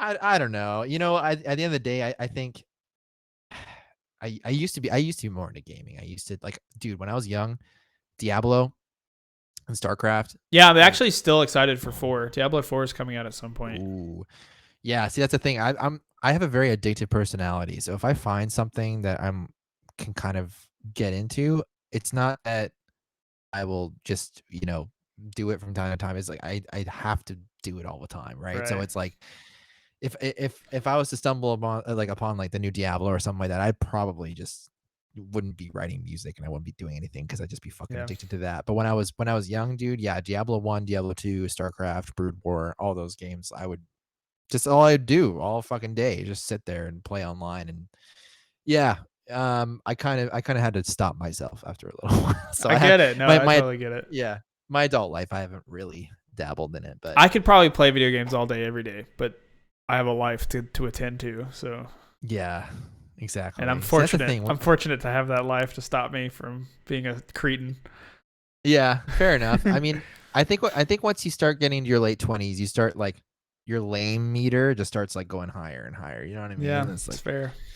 that's where I'm at. I'm almost 30. I'm old as fuck, so I'm just I'm like, 28, man. So I feel you. hey, see? Yeah. Yeah, it's tough, you know, but what can you do?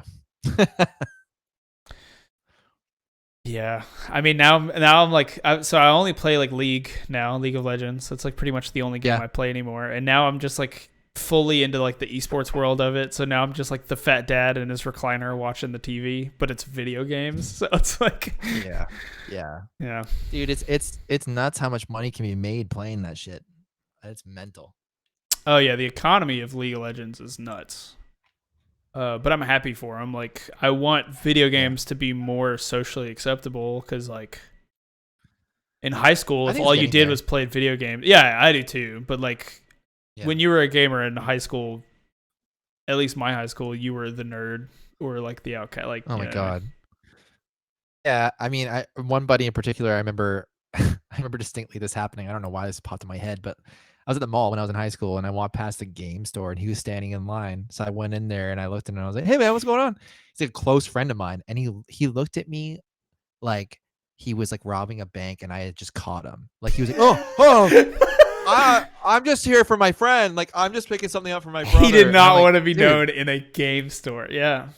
Yeah, I was like, dude, I don't care. Like, we play video games all the time. Why does it matter? He's like, no, it's not like that. It's not like, you know what I mean? Like, so it's so bizarre to think about. Like, Yeah. buying a fucking disc. Like, what's the problem? Yeah. It's fine. You probably should have looked at the game he's, but he's like buying like a Hello Kitty game. He's just like, Oh my god. Yeah, like something ridiculous. I can see that. I will sure. always love video games though. Like even like most of the people I hang out with on tour, like I like meet up with like a Portland friend. Say it's a dude I met through video games that we've just like stayed friends. Like it's the community is insane, and that's what I appreciate about it. Dude, yeah, 100%. I got a buddy that's like just kind of rekindled his love for music, and he's trying to put his stuff out, and he's asking me questions all the time and stuff, and I'm trying to help him. And then, he's like obsessed with World at War. Is that what it is? The new COD one? Can't remember. Something like that. It was the free one that everybody's playing. It's not World at War. All those kids are running around. It's not World at War. No one's talking about. Warzone. Warzone. Modern Warfare. That's the one I'm saying. Wow, what a boomer. Everyone roast him in chat, please. Yeah, there you go. And he goes, yeah, dude, I've actually been like plugging my shit on COD. I was like, what? He's like, yeah, I'm just like I'm playing 1v1 or whatever, and you just like pitching on my shit. And I was like, I never even thought about that, but like that you look at his Spotify, he has like 3 billion hits, and you're like, yeah, exactly. Oh, why did I think of that first? Shut it down. Don't do it anymore. It's not going to work. Yeah, exactly. No, that's not. Don't do that. Never do that. Dude, get him on that TikTok, bro. He'll be famous in no time. We've been told that. I know, hey? We keep being told, like, put Air's music on TikTok and we will become massive. Like, there's just no yes or no.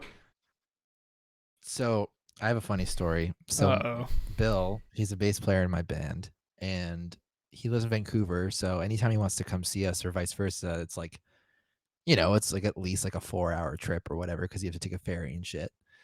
And so when we were recording this last song, he's just the type of dude that just like, he just picks up on things a lot quicker than most. So he's obsessed with certain viral videos before other people and shit like that. And so he came over and he was talking about these twins called the Vinki twins. And so, dude, Vinki gets brought up every day of my life, and I just giggle. See, you know all about it. I didn't know anything about it. I was like, what the fuck are you talking about? And the other thing about Bill is that he's very, no matter the situation, he always connects with like people that are, just way higher up, or people that he shouldn't be able to talk to. He just like slides in the DMs, and he knows the Vinki twins. So here's the thing. So he shows up and he's talking about Vinki. He's showing me all their stuff, and he's like, I'm obsessed. I love Vinki. I'm obsessed. And I was like, so what's the deal with them? He's like, they're these wrestling twins, and he's giving me the whole spiel. They wrestle? Yeah. So Bill's best friend, who lives in his building, his name's Kenny. He's a wrestler, and he wrestles throughout Canada and stuff. He's like a professional wrestler. And so Bill posted a Vinki thing in his story, and Kenny responded to it being like, oh, I know those guys, those are the blah blah blah, they're blowing up. And Bill was like, Vinki. And the next step through this was he's having two things happen simultaneously. He's talking to Kenny on one end while he's going on the Vinki website learning about them, and sees that they have merch. So he's like, I gotta buy it. So he bought a Vinki shirt and then screenshotted it and put it in a story. And so while that's happening, Kenny's like, hey, I know them really well. I'll message them and I'll tell them that my friend's in a band, and that, like that you love their shit. So he's like, okay, cool. So he posts a story of him buying the shirt, and then Kenny told them about it. And then they looked on their Instagram and saw that Bill had tagged them in a photo of him buying the shirt. So they start talking. So Vinki starts messaging Bill being okay, like, so maybe you can answer me this question, because I do love those guys. They're hilarious, but they're not actually that dumb, right? It's gotta be okay. It's definitely, dude. It's definitely. I think what happened, because at first glance, like when you watch them first, you're like, oh, these guys are idiots, and it's hilarious. It's amazing, dude. It's amazing. My favorite one isn't even Vinki. It's which planet is closest to the sun. And one of them goes, "It's us. It's so hot." that's my favorite one. It kills me it's so hot. Do they say it at the same time? It's so hot. No. That one feels so genuine. It is. I guarantee you there's a couple times where like, you know, they post it and then people are kind of questioning me. I'm like, oh, this is real or what? Yeah. So they start messaging Bill, and Bill's like, dude, I'm such a huge fan. You're friends with my friend Kenny. You guys wrestle together. And they're like, yeah. And they're going on and they're talking and they go, you're in a band. And Bill's like, yeah, I play in a band called Spiritbox. And they go, okay, tomorrow we're going to make you a custom shout out. And Bill's like, oh my God. So this went from having a mild obsession, thinking it's funny, to then buying their merch and then getting a shout out. So the next day we're like sitting there, like, you know, recording and stuff, and I'm like checking in with him and be like, did it come yet? Is the shout out here? Where's the shout out? He's like, no. And he looks in the story and he's like, oh, they're driving to Alberta, so they're not going to have time. So that night they hit him up again and they're like, hey, we've been driving all day. We didn't have time, but we'll get it to you tomorrow. Bill's like, don't worry, guys. It's totally fine. I totally understand. You're busy, guys. You got the wrestling career and everything. What the hell? They're wrestling. And yeah. And then, so the next day I wake up and he looks at me and he goes, it showed up. I was like, what showed up? And he's like, the shout out. It showed up. So let me just try to find it. This is crazy.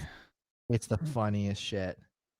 I like literally me and my friend Josh will be playing League and we'll make a kill and we'll go Vinki, and it's just like Vinki. It's just a thing in my life now. It's so crazy.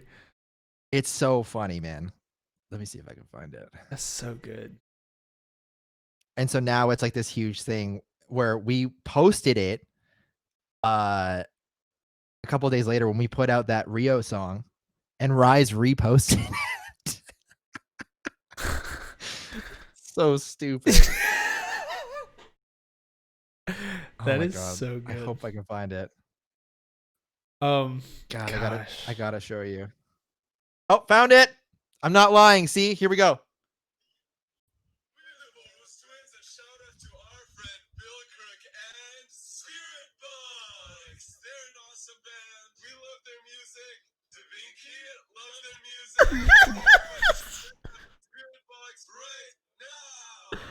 They still sound so dumb to me. I can't, dude. I love it. So they're wrestlers, and they're wrestlers. So like Kenny, the way that Bill's friend explained it was like, these guys are wrestlers and they're obsessed with social media. And recently they like just kind of broke out. And you know, during that time when we were recording, every day we check in on their pages and stuff, and they're going up like 10, 20K followers every day and stuff. It's nuts. It's so cool. Good for them. Yeah. They're from Vancouver, and they worked at a McDonald's beforehand, so they've been able to quit their jobs and everything, and they're on Cameo and shit. Sweet. I mean, I'm happy, but like Vinki? Vinki? It is amazing.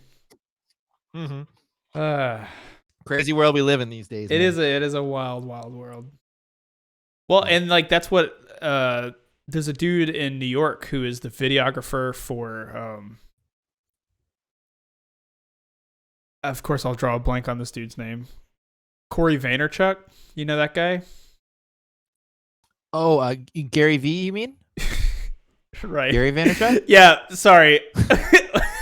Me and Connor. It's his brother. He's just starting out. No. Me and Connor call him Corey Vaynerchuk because it's the goofiest. Oh. So I can never actually think of his real name. I'm like, man, Corey Vaynerchuk told me, dude, you got to chase the lion today, bro. Like, we're stupid. Anyway, Gary V's videographer is a fan of like heavy music. You guys will meet him at some point. Sick. Cool. His name's Caleb. He's got a huge beard. He's a sick dude.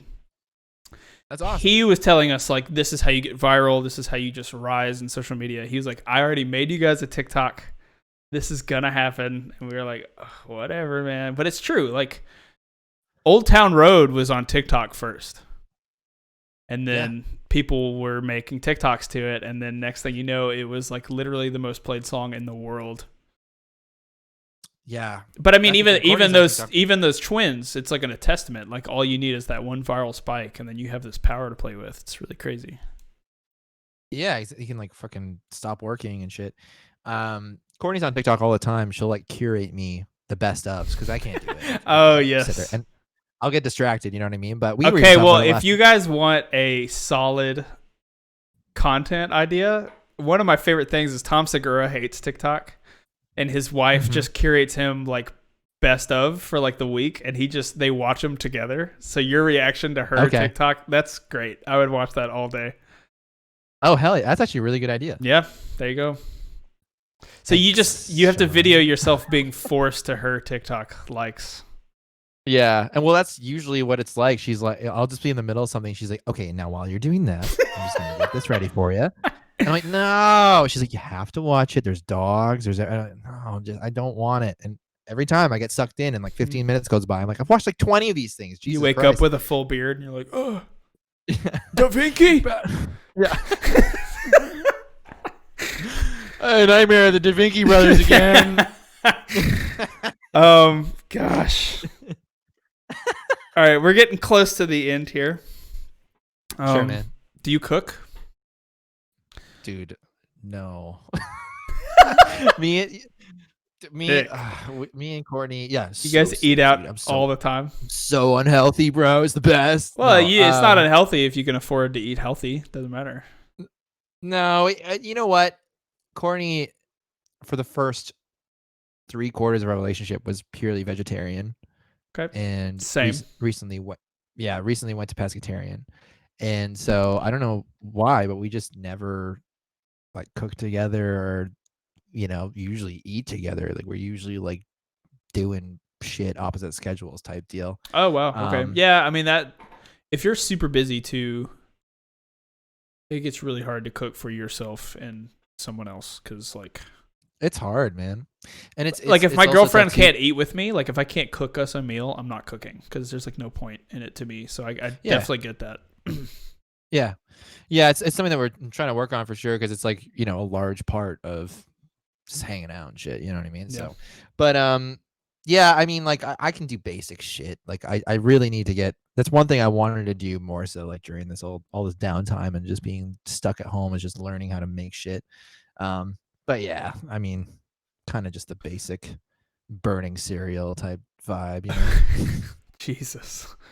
Well, I was doing the same thing, and now I'm like passionate about it, and I like to know what other people are cooking or what their favorite types of stuff to cook is. What helped me was dinner subscription. So, which one did you go with? Which one did you go through?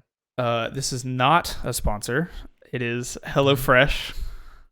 Hey. I just looked up like healthiest organic dinner subscriptions, and then they have it to where you don't have to select your meals. They just already send me full vegetarian options.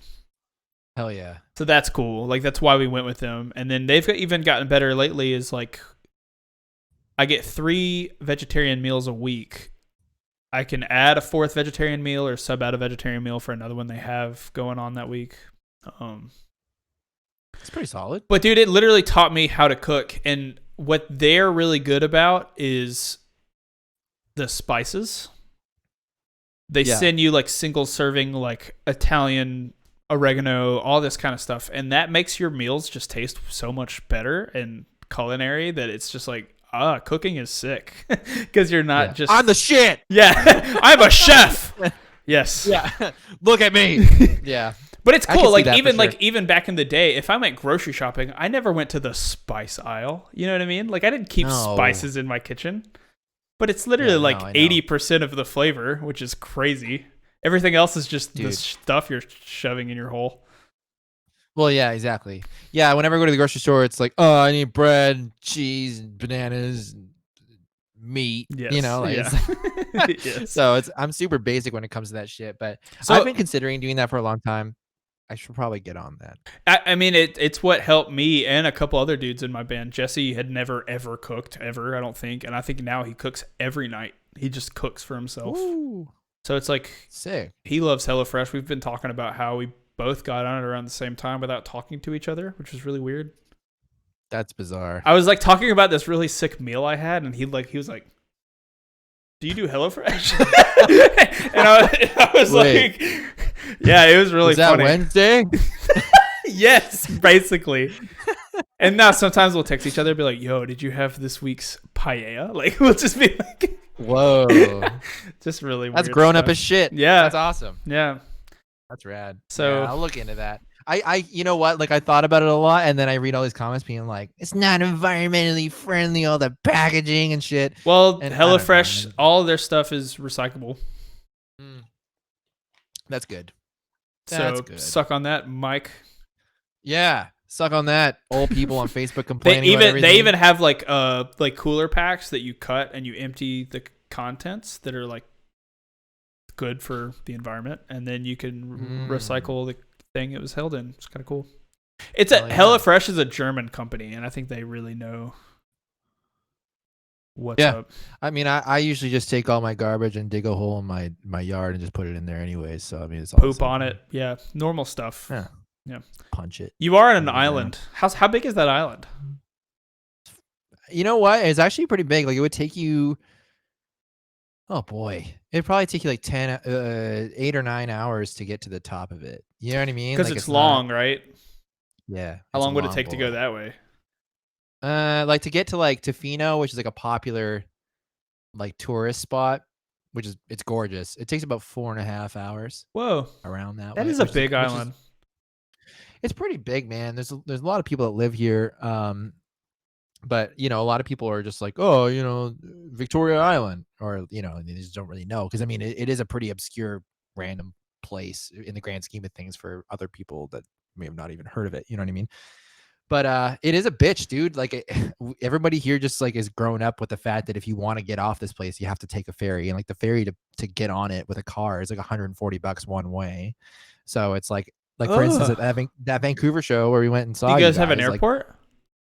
we do, yeah, we definitely do. But it's like, and we also have like, it's called Harbor Air, but it's like you get on a Cessna plane and it takes you from downtown Victoria to downtown Vancouver, and it takes like 15 minutes. But it costs an arm and a leg. It costs like $200-300. Oh yeah, it sucks. So it's like, that's awful. yeah. So it's like, you know, I think we went to your guys' show, and then we went and saw Dance Gavin Dance one time, and then also we saw Architects. So we've been to 3 shows in the past 4 years. You know what I mean? Because it's like each time we go, it's going to cost like at least $400. Damn, man, that sucks. So we try, you know what I mean? Like we try to go to as much as we can, but at the same time, it's like after a certain point, you're just kind of like, I'm broke. Well, have you ever thought about moving? Have definitely, dude. Yeah, like Multiple times. is that a thing that I mean, like, is the living cost sick there, or like what's going on Victoria Island? No, dude. Living here is like, it's like one of the most expensive places in the world to live. Are you kidding me? It's nuts. It's so mental. Okay. You should look up like cost of living in I'm Victoria, really not BC. getting it. I'm not understanding. Here's the thing. It's probably one of the most gorgeous places in the world. Honestly, it's Okay. like a freaking. It's So just, you like living there? Like, I love it. Yeah, It's okay. amazing. But I don't know. And I've been through Canada so many times. Like there's nowhere else in Canada that I would ever consider living. And I don't like Vancouver. Victoria is kind of like, you know, a 50-50 of you get certain aspects of Vancouver, but then you can drive like 15 minutes and be in the middle of buttfuck nowhere. You know what I mean? Yeah. So it's like, so, you know, and at the same time too, I always thought that being on this island would really limit my possibilities with the band and stuff like that. But I mean, good internet's kind of proved that wrong. So, you know, it's like, I don't really have that big of a reason to leave. Right. And my family's here and shit. So yeah, I get all that. Yeah. I completely get all that. it's tough, man. I mean, like, obviously we'd be better off maybe in like a huge city or whatever, but even so, it's like, I can't move to the States. You know what I mean? Like Right. even though I'm married to an American, getting all that paperwork and getting all that shit ready to go takes years. So, Oh, I have a coworker at my coffee shop who is married to a Laos man, oh, okay. and they just came over during COVID because like third world, like I mean, he doesn't. Well, he lives in the jungle. It's kind of crazy. Wow. They live in shacks in the like Laos jungle. It's crazy. But like Wow. they left back, they came to America because when COVID hit them, like if they stop getting food supplies from a nearby city, they're like screwed. Yeah. So they just came here to ride it all out, and they're still here. And she works with me at the coffee shop. They're coffee farmers in Laos, so it's like we've just known them for a long time, and they're sick people. That's mental. Yeah, That's crazy. but she was telling me how like she is obviously an American citizen, and getting him here, just here for as long as they've been here, has been a giant pain for them, which is crazy. I don't doubt it, man. It seems to be impossible. Basically, you have to jump through so many hoops. We have a lot of same type of situation where like Americans that were maybe vacationing here or whatever when COVID hit. A lot of those people are having to put signs up in their cars being like, I live here now, even though I have American license plate. Like, don't yell at me when I'm driving by, or Weird. like don't like break my windows and shit. Because there's been incidents where people are like taking photos of people's cars and posting them online, being like, "This idiot's not even supposed to be here." You know what I mean? Like, it's so crazy. It's just, the whole thing in the last few months has just been so fucking mental. But yeah, I really feel for those that are, stuck and having to Well, I'm jealous of figure it you out. because you're in Canada and our election season is upon us, and it's like people are just hating on each other to hate on each other at this point. It's like, Dude, living here through all this has been like living in a fantasy land, man. Like, we've had like 4 deaths. 4. oh, I get what you're saying. Yeah, yeah. From Like, through COVID. COVID. Yeah, yeah, yeah. Yeah. I got it. Yeah. Me and my girlfriend got it. Whoa. You just hang up. Oh! Let's pick this up when the vaccine's out, okay? You're gonna have me back on the lost episode, dude. the vaccine episode. Yeah. That's insane. I feel horrible for you, man. That must have been. Oh, really, it really bad. is whatever. It was fine. The worst part was Wow. that I had to go back into quarantine on my birthday. So like, my birthday was just like me feeling pretty shitty, watching a movie and eating some dinner with my girlfriend, which I loved. But like, it's just kind of a lame feeling, Like the idea that I can't leave my house if I wanted to is just a bummer. Yeah. No, I know exactly.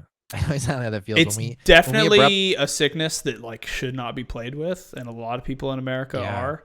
But at the same time, my girlfriend tested positive and was completely asymptomatic. She never felt anything, so it's like super weird. Yeah. What a mind fuck, dude. Yeah. That's crazy. Yeah, I definitely feel for you. When our tour got canceled halfway through and we came home, it was right before everything kind of happened, and like when everything travel restrictions and stuff. So we had to quarantine before, it was an actual quarantine. And then when, they made the announcement being like, everyone stay inside, I was like, oh, I'm already fucking right there. You know what I mean? Yeah. Like, Yeah. I haven't left in like a week, Yeah, and that was honestly the biggest. I mean, I felt really crappy, and after I like felt better, like I was just exhausted all the time, and I couldn't breathe super great. That sucked, but like a big part of the bummer was the fact that I haven't toured this year. Me as a musician, my life's just completely upside down. Like, it barely feels like I'm in a band at this point. Yeah. And then I went back to work at my coffee shop one day, and then I was feeling feverish that night and tested positive the next day. And it was just like, oh God, can't I just live some inkling of a life this year? Like, can I just, it was just frustrating. That's brutal, man. Yeah. I mean, my day job has been saying for years that, no, it can't be done. You can't work from home. You know what I mean? Even though it's a data entry job and you literally just have to sit there on a laptop. And the moment COVID hit, everyone's like, all right, here's everything you need to work from home. I was like, oh, yeah, there's like a lot of companies. Like, I'm starting to wonder if like it's 2020, like are a lot of these major companies gonna bring people back into these buildings, like these office buildings, because they don't need to be there. Like imagine the money that companies save on rent. Yeah. Like these huge skyscrapers that people don't even need to be inhabiting. You know what I mean? No, I know. It's mental. Yeah, the moment that my higher up was like, "Yeah, we're thinking about bringing people back," and this was like a couple months ago, I just straight up was like, "I'm not gonna come back.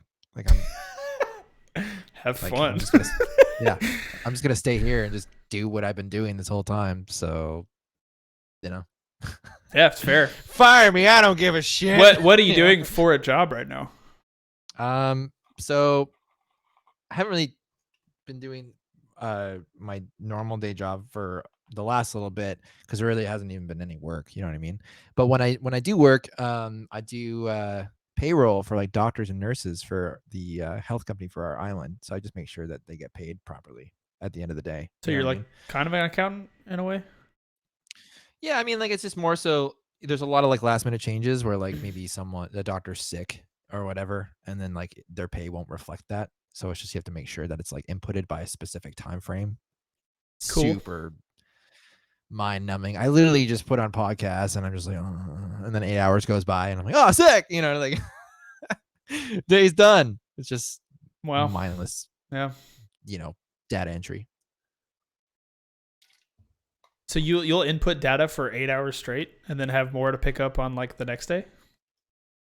Oh, dude, it's never ending. That's crazy. That's scary to It's me. never That ending. you'll never be done. That's the scariest part to me, I guess. No, like you rather make a deadline or you don't. It's every 2 weeks. And it's like, you know, you just gotta hope that you do and that everybody gets their stuff in enough time. And it all the time it never happens. So like people are just getting not paid enough or paid too much. But yeah, it's definitely the reason why we took those jobs, me and Courtney, is because it's a union job and it's a casual position. So if I ever want to leave for tour, if I ever want to do anything, I can just leave and not tell anyone. And then I can just come home and just decide to work or not. And I'll always have a job. So Weird. yeah. So that's why. It's not like we're like passionate about, you know, No, you data love entries. paying doctors. Okay, fine, you're right. Yeah. It's what I was born to do. You know. Finally, Got the me. answer we've been looking for all Yeah. podcast. Mike loves paying doctors. I get it. I love it. I love it. I totally understand. But you know, it's like a perfect musician job. So if I Yeah. ever need to leave for a little while, I can just leave and then I don't have to worry about specific things. Because again, you know, as I was saying before, and as you know how this is too, it's spend so much time picking up jobs and then they're like, yeah, we're cool with you leaving. And then the moment you go to leave, they're like, what do you mean? You know? Yeah. So I'm fortunate. So- I'm a barista at a coffee shop. And I've been going to this said coffee shop for like 7 years now. Wow. Because they opened up down the street from like my dad's house that I grew up in. So I was just like, oh, cool, we got a coffee shop. And I've just been a customer since then. And then like 5 years ago, I just got to know the owners like super well. And they knew I tour in a band and they know that will always be my number one priority. But they were like, just work here. And when you can work, it's cool. When you can't, that's still cool. And like, Yeah. That's and the shit. I'm That's passionate about coffee. So valuable. I don't know if I was before I worked there. I think I kind of got there just because like they're such a reputable company and a roaster. Like they roast everything themselves that like every time you go in and you just like are talking to one of them, you're just learning about coffee. So eventually I was just like mega passionate. And that's also a passion you can follow on tour because trying other places coffee. Yeah. And it's 100%, like definitely. how much time have you spent in random coffee shops across the country just because that's what you do on tour? It's to the point where I didn't even drink coffee before, and now, you know, like that's just what we do. Exactly. All the time, just trying to find. So that's like I was already spending time in coffee shops on tour. So now when I go in, I can be the prick who's just like, what origin is this bean from? Like I could just be that guy. Yeah, you know? This aroma smells like it's from. Yeah, but I love it. I mean. No, that's great. That's awesome, dude. And that's so valuable to have as a musician. It's like impossible to find those gigs, you know? Like it's, yes. So I've That's worked huge. my fair share of jobs, but honestly, if like the band ever folds for some crazy unforeseen reason, I probably will just Mhm. follow coffee more. Hell yeah. Yeah. That's awesome. See, you got to figure it out. I've just put all my cards on the table. I'm just hoping for the best. Hey, I think that's the best way to success, honestly. Eh, I'm a firm we'll see. believer is if you want to succeed in something, don't give yourself a backbone or like a backup plan. Yeah, Because then you like it's have no true. choice. Like, and Yeah. that's a very Gary V way of thinking about it. I'm pretty sure he has said that Yeah. exactly. Yeah. Next up, I'll be going to garage sales and trying to pick up freaking little trains and stuff and Dude, just flipping them on go to eBay. eBay and get a baseball card. You'll make millions. Don't worry. It's like Yeah. Yeah. All right, bro. My favorite thing is like he'll like pick up the shitty toy that's like got dents in it and stuff. He's like, "Oh, that's easy, $40," and it's like, well, you didn't sell it. You haven't sold it. You're still holding it, my guy. You're holding it in your hand, Yeah. like playing with it, like do, you know, like. Yeah. So, I find those pretty funny. Dude still rules though, honestly. Oh well, yeah, we're coming to an end here on the podcast. Anyone Finale. watching now can ask questions for Mike. Hell yeah. While they ask questions, do you believe in aliens? Yeah. Hell yeah. I believe in ghosts too. Well, we ain't talking about ghosts. Maybe aliens are ghosts. You don't know. All right, I'll take that. Like maybe our perception of what we think aliens do is just ghosts. There is no spoon.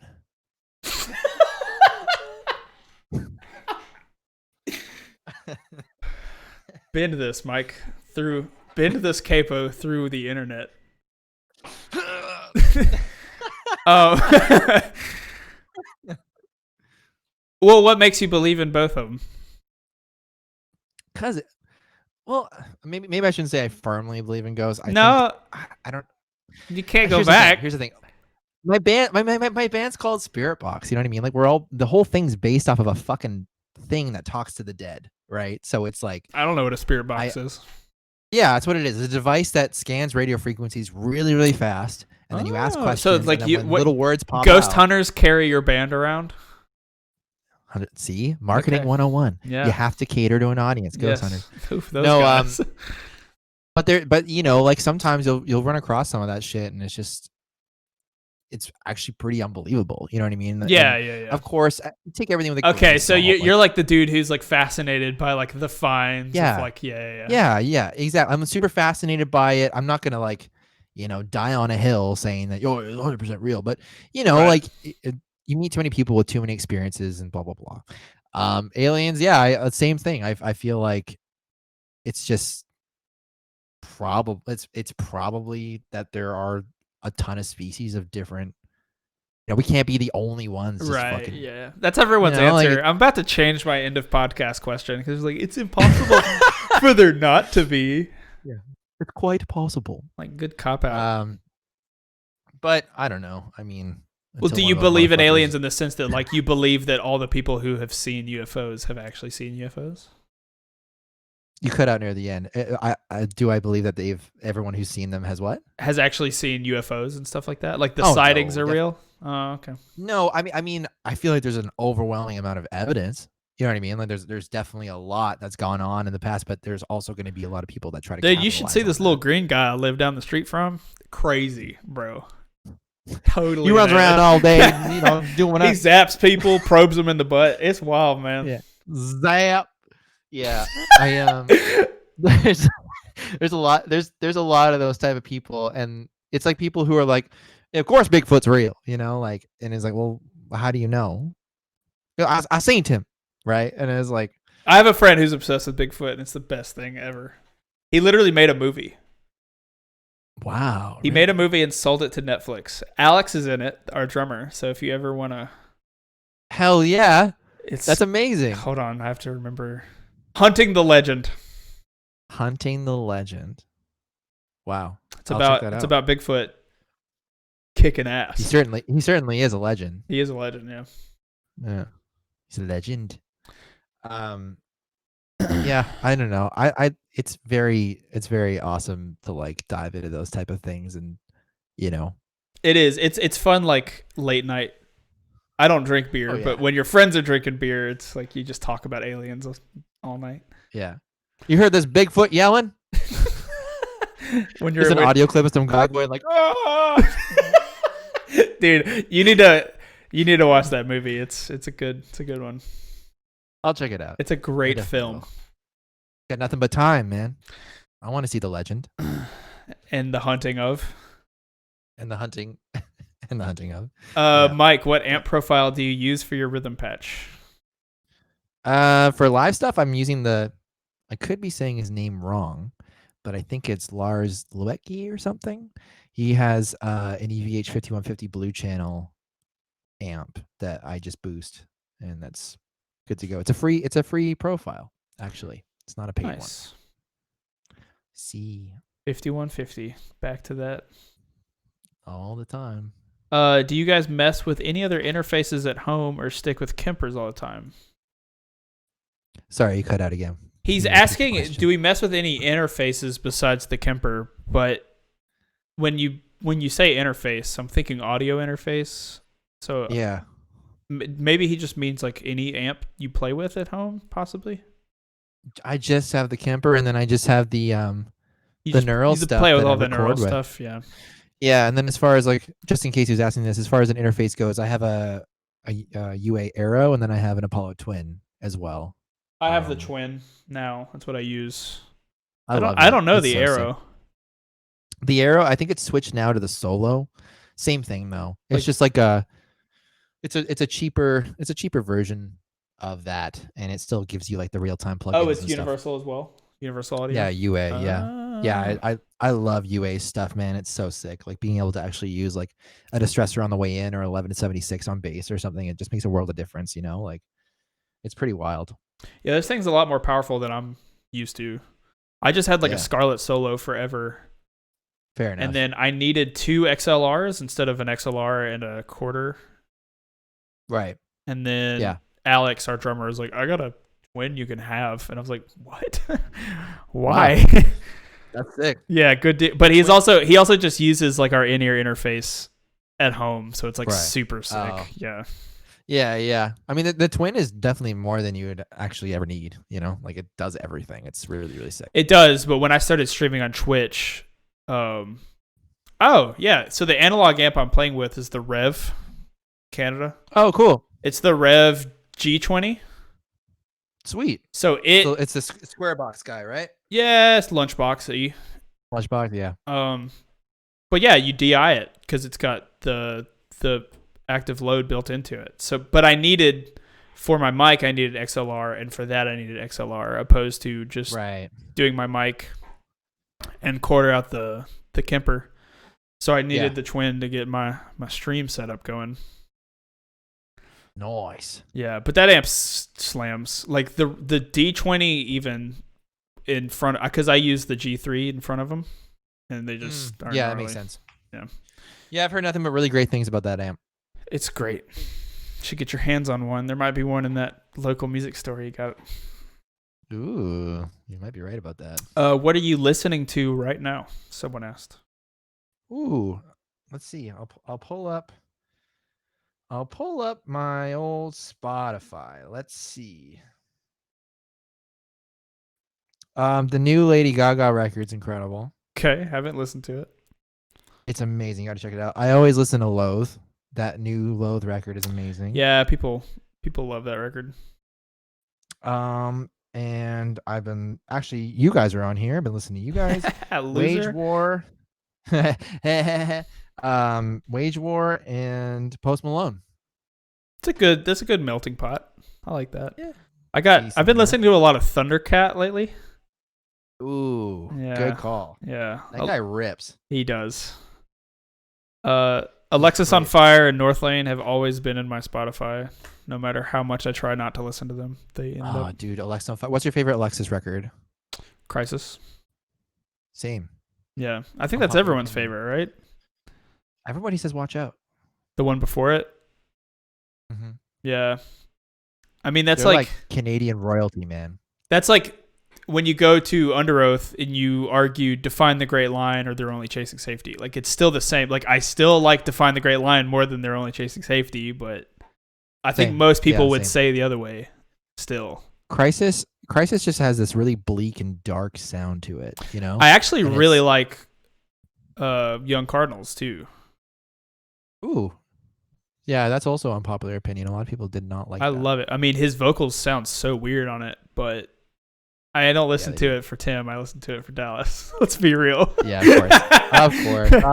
Yeah. That's one of my favorite bands always. So I just went on a road trip, and I listened to a lot of 90s alternative rock, and then that turned into Queens of the Stone Age, into Alexis on Fire. Like, it took me down this road. Yeah, Songs for the Deaf is one of my favorite albums of all time. So, did you like the cover we did? Yeah, hell yeah. It was awesome. Okay, yeah. We did that cover, and we were... You don't believe me? No. Sure, buddy. Okay, yeah, sure. All right. No, I really do believe that, because you like Songs for the Deaf. But, like, most of our fans probably have no idea what that album is. You know what I mean? So it's like, we put that cover out, and people were like, huh? Yeah. You know? Yeah. No, fair enough. That's weird to think, hey? I mean, that was such a big album for me in my childhood. Same. Huge. I mean, like, you ever notice on that record how... Go ahead. No, you go ahead. No, you go ahead. I ever noticed on that record how there's some songs where drums are completely panned to the left? Oh, no, and I don't want to notice that. Dude, they did the weirdest fucking things on that album, and it sounds great. Oh, it's so heavy still. Yeah. And like that song that we covered, like you go back and listen to it, and the dude's just screaming. You know what I mean? Like mainstream screaming. It's so sick. It's so awesome. It's wild. If you ever pay attention to the panning on that, you'll like if you ever just like hard left, hard right it, it's crazy. There's some weird ass shit going on. That's so weird. Yeah, I know. As you were gonna say. Oh, that was it. That they're like perfect. We covered a song from 2005 that has screaming in it. Yeah. It's just like that's mental to think, huh? We all like pretty like Era never wanted to do a cover. You know, but we like always kind of toyed with the idea of doing like an obscure like a cover for us, like the guys who grew up in that era. And I'm stoked that you slowed it down too. Yeah, well, like when you go heavier, you go slower, right? That's like how it works. Yeah, they go hand in hand. Rule. Yeah, yeah. It's on a stone tablet somewhere. Yeah. Thou shalt go slower when thine tune lower. Oh, that's so good. When thine tune lower, thou shalt go slower. I'm gonna tattoo that one across my back, probably. Yeah, I'm gonna get that on my butt. No, yeah, there's like a couple, like I've gotten these little catchphrases from streaming. That's gonna be a really good one. But one of my other favorites is Drop D is OP. Nice. Yeah, that's a good one. That's good. That's good. Nerd. Well, Mike, this has been great. Yeah, it's been awesome, dude. Yeah, this is a really fun one. I enjoyed this one a lot. Yeah. I'm never opposed to having repeat audio guests. Mess up and all at the beginning. Yeah, well, we won't let that happen again. So anytime you ever want to come on and vent and chat and do whatever, just hit me up, okay? Hell yeah, dude. I'll be messaging you. I'll message you weekly with all my problems. We're like, let's put Mike on again. Yeah. I guess he's got to unload some stuff. But yeah, dude, we'll stay in touch.